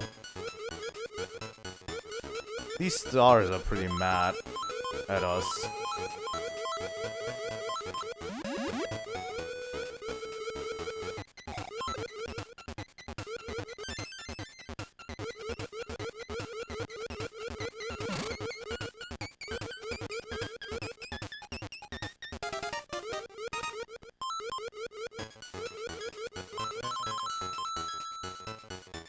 Oh, that was close. Oh, that was close.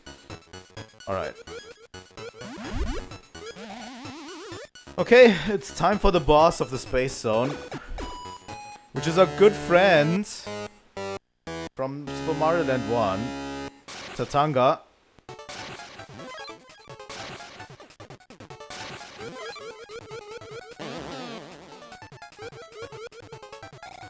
Which is the final boss of Super Mario Land, if you didn't know.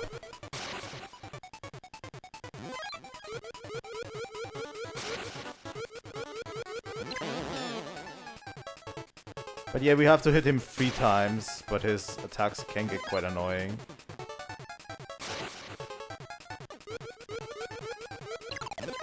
What?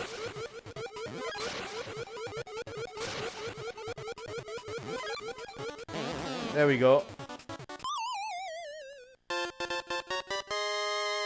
I don't know how he came back for Super Mario Land 2, but... Yep. That is all 6 coins.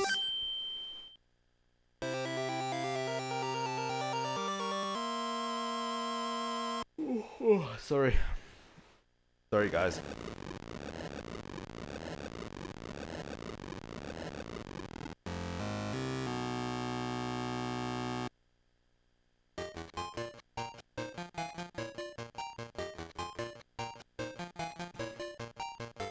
It is time that we face the final challenge and beat Wario to a pulp for taking over our castle. The final level can be quite the challenge. It took me a while to get through this the last time I did it. Oh god.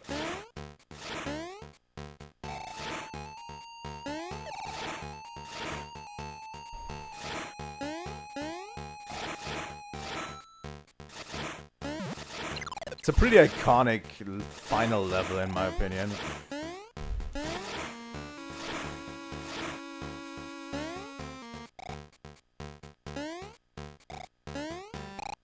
God damn it.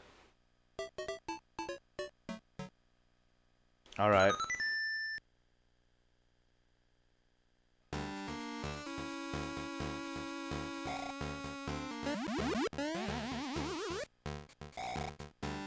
But yeah, some of these jumps can get really hard to deal with. Some of these areas. Oh god. Yup, if you don't jump over there, you're going to get hit.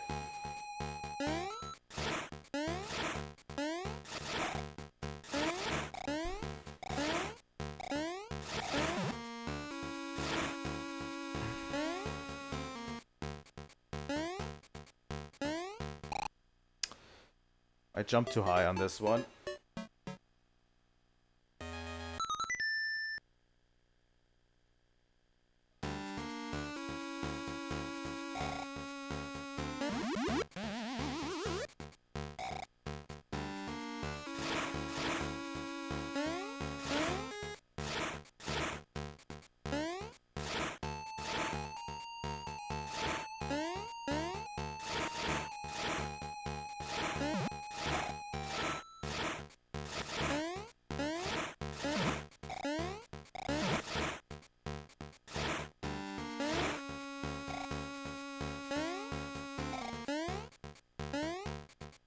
Alright.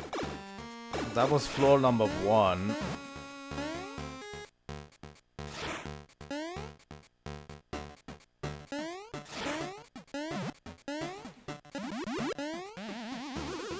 Doesn't get easier. Doesn't get easier. Fuck.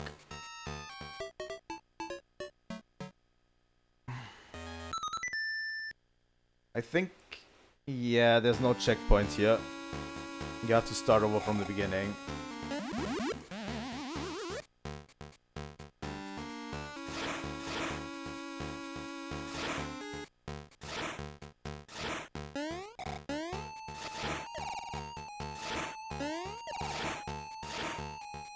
I think if you die here, you always have to start over from the beginning. I'm pretty sure. Unless you're at the very end of the dungeon, I think.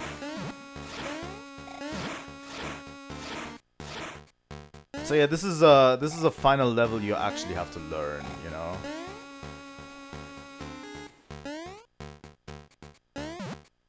You can't just YOLO it most of the time.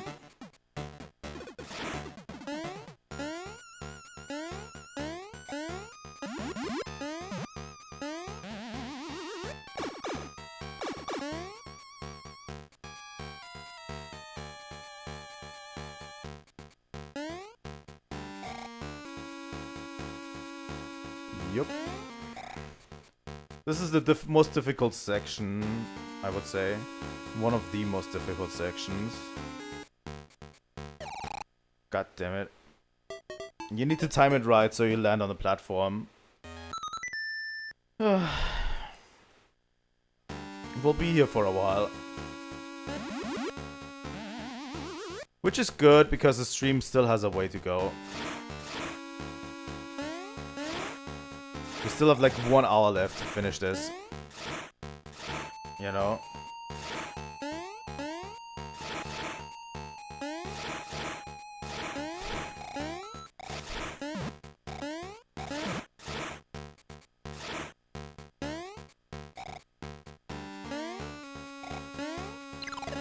Fuck. That's not great. That's not awful either. Because we will get a mushroom up there.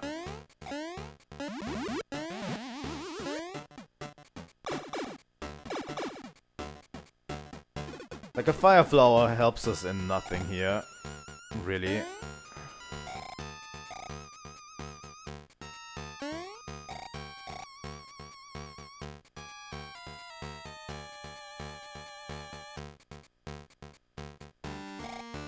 Oh god, that was so close.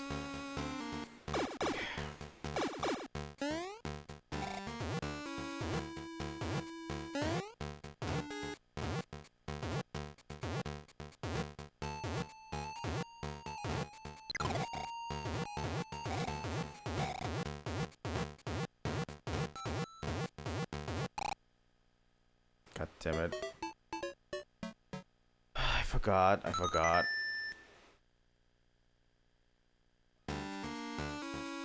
That one's tough.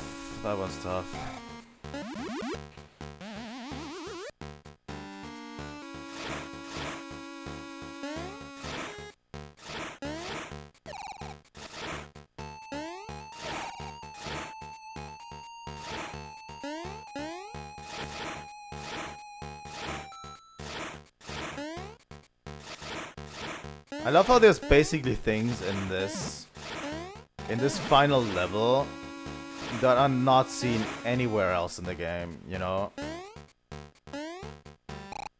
Oh god. Using up all my extra lives here.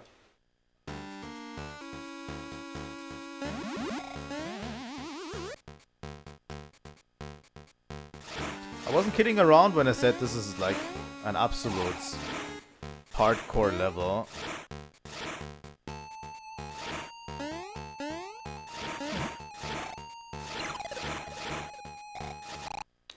God damn it.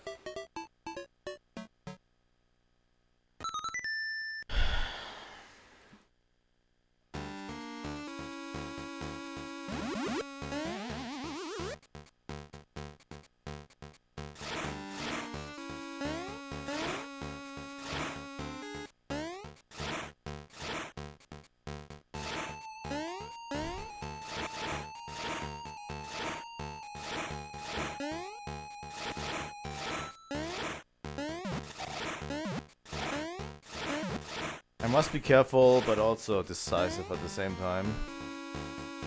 I don't know what it is. God damn it. It's not going to be good.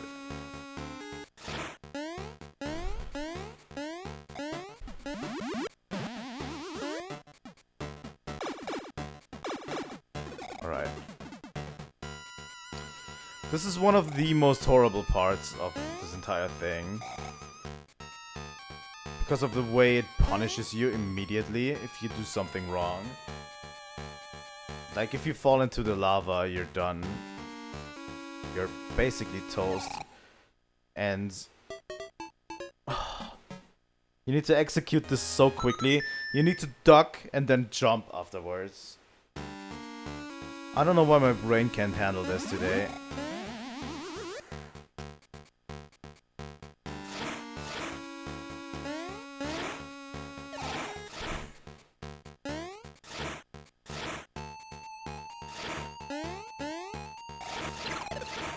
Fuck. That's not what I meant to do at all.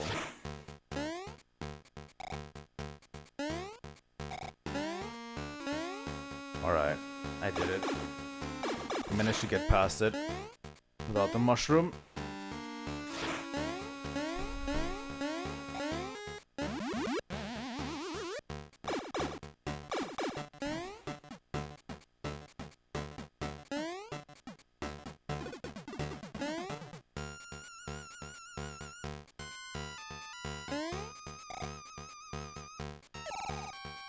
Alright. So yeah, you need to jump over this.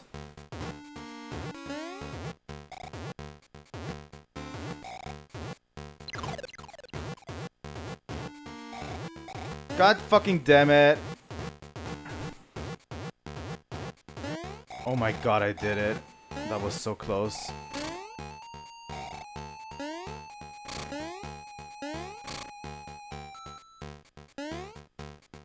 God damn it.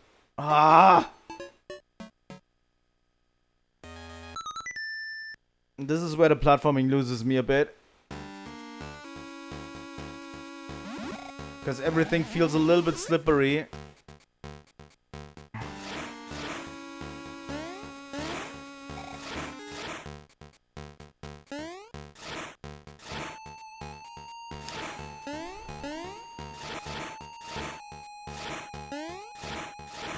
The first part, you mean? Yeah, I hate it.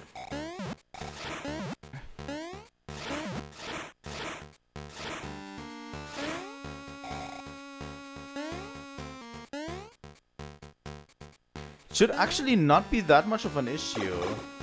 I don't get it because you need to... The problem is you need to have a little bit of speed before you jump to get like a decent length of the jump.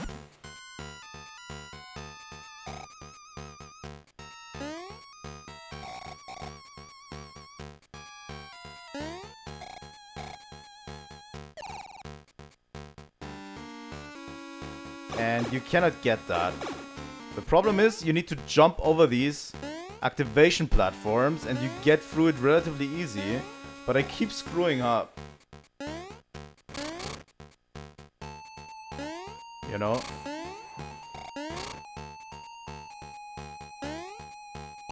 Oh my god, I don't know.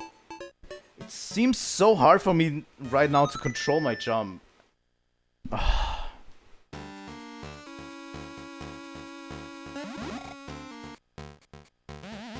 I don't know why.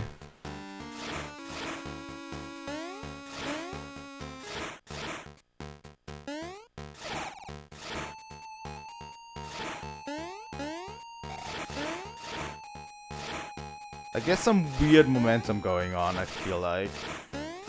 Sometimes that I just can't grasp at the moment.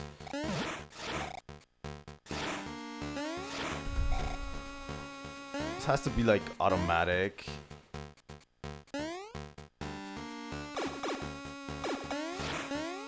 I'll have to get through it.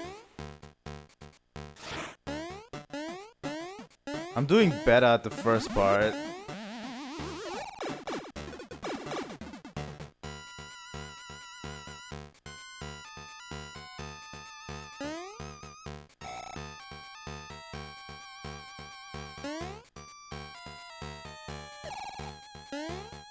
I need to get in on this part. I need to actually get in on the first ride, because then there's no time to double guess me, you know, to double guess myself and psych me out.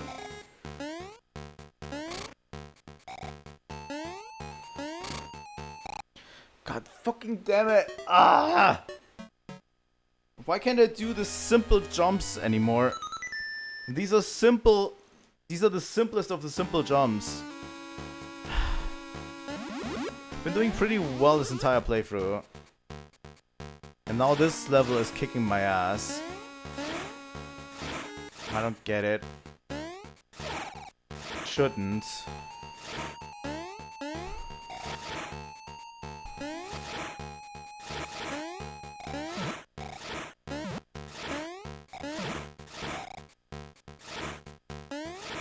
I think it's easier if you trigger the second one. Yeah, I think it's way easier if you accidentally trigger the second one, so it's not there when you jump.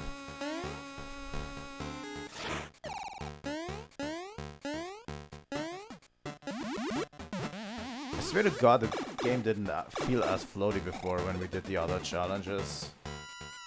But whatever.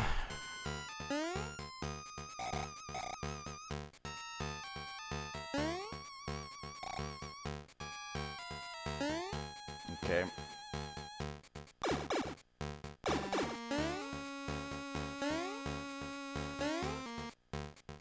Alright.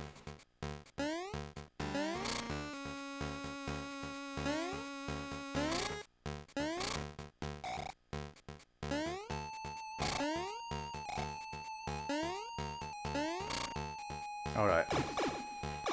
We made it.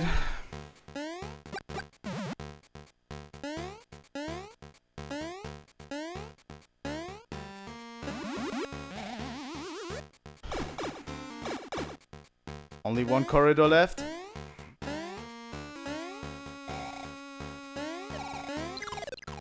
I don't care about losing health anymore. I think we've done it. Almost.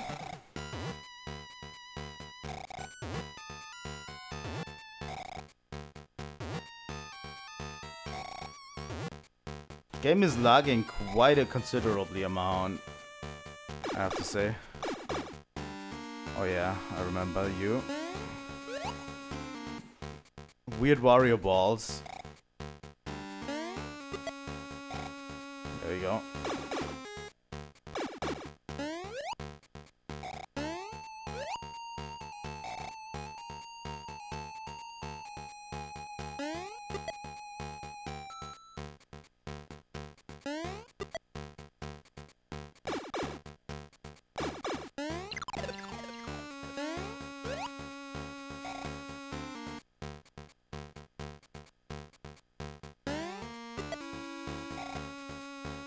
Okay, let's not get psyched out by this. I'm getting another mushroom. Dear God.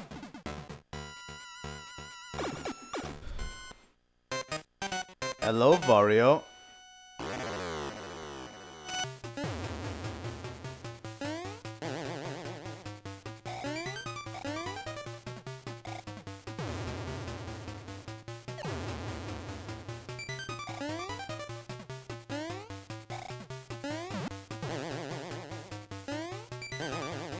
There we go.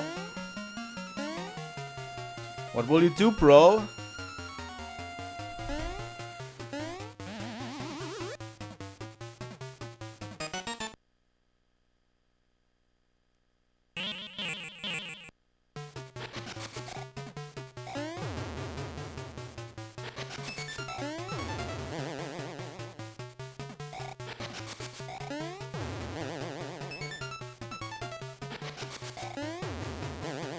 Alright, bro. Is that all you got? Is that all you got, bro?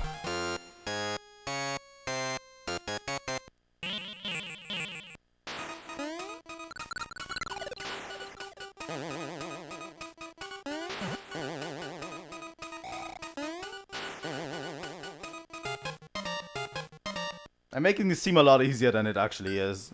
But it is not a difficult boss fight. Aw, you tiny bro. Get the fuck out of my castle.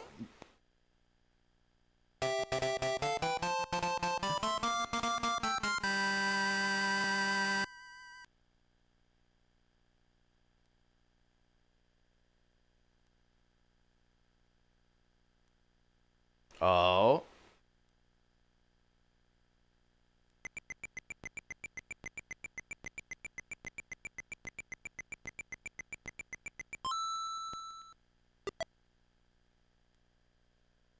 And we saved our castle. And Mario Land. Thank you, Mario. Your quest is over.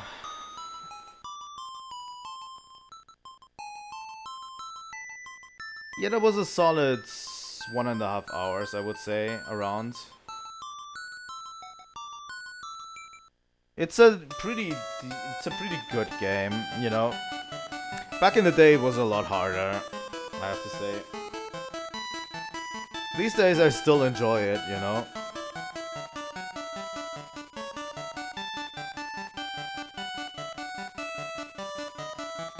I definitely do enjoy it a lot.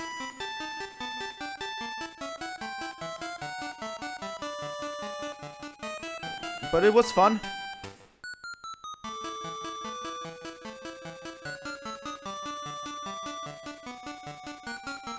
Also good music. Definitely listen to those Super Mario Land remakes on Super Mario Kart World, because those are incredible, you know.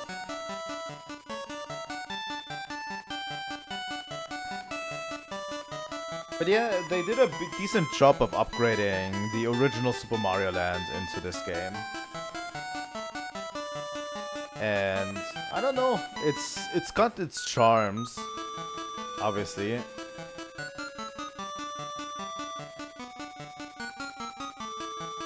Most of these games were definitely designed with like portability in mind, so they're only in short bursts, you know. They're designed to be only played in short bursts. I think that was a design philosophy back in the day that they definitely did.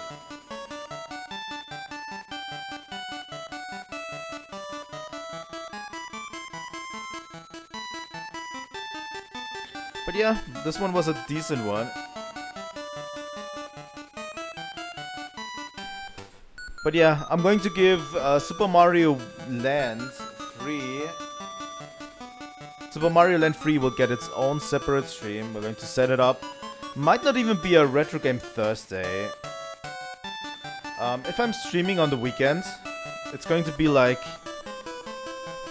If I'm streaming on the weekend, it's going to be a Sunday stream. It's going to be early, around 10 AM or something. And we'll probably stream Donkey Kong Country 3. Because I wanna kind of finish off the Donkey Kong Country trilogy before we do anything else, you know? And don't worry, Kirby will also get back to the channel. We're going to play Kirby Stream Land 2. We're going to finish Kirby Stream Land 2 at one point. And we're going to start Kirby Stream Land 3.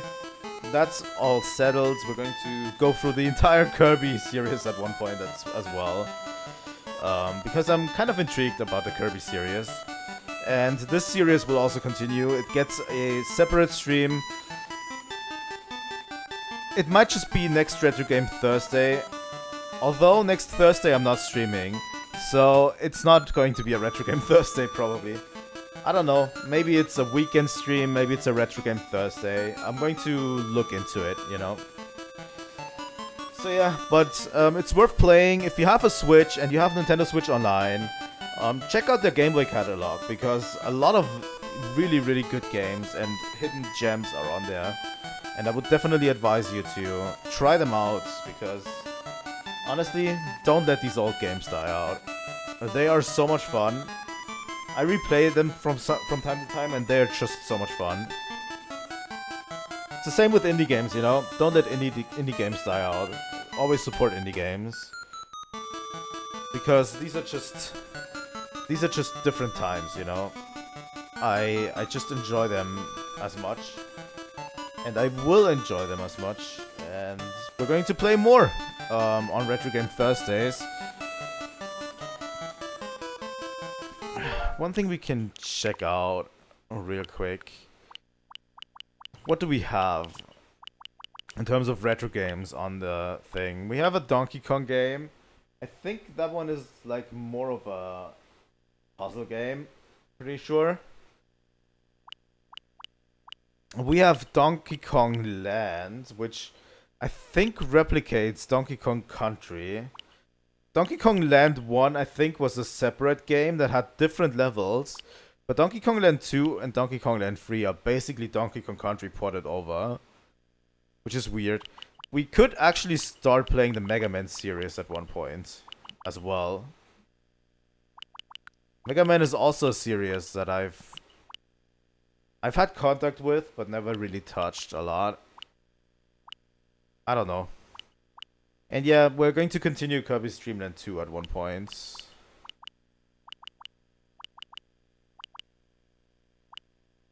Where is actually Wario Land 2? We have Wario Land 3 here. Am I just mistaken that Wario Land 2 is not on this service? Really?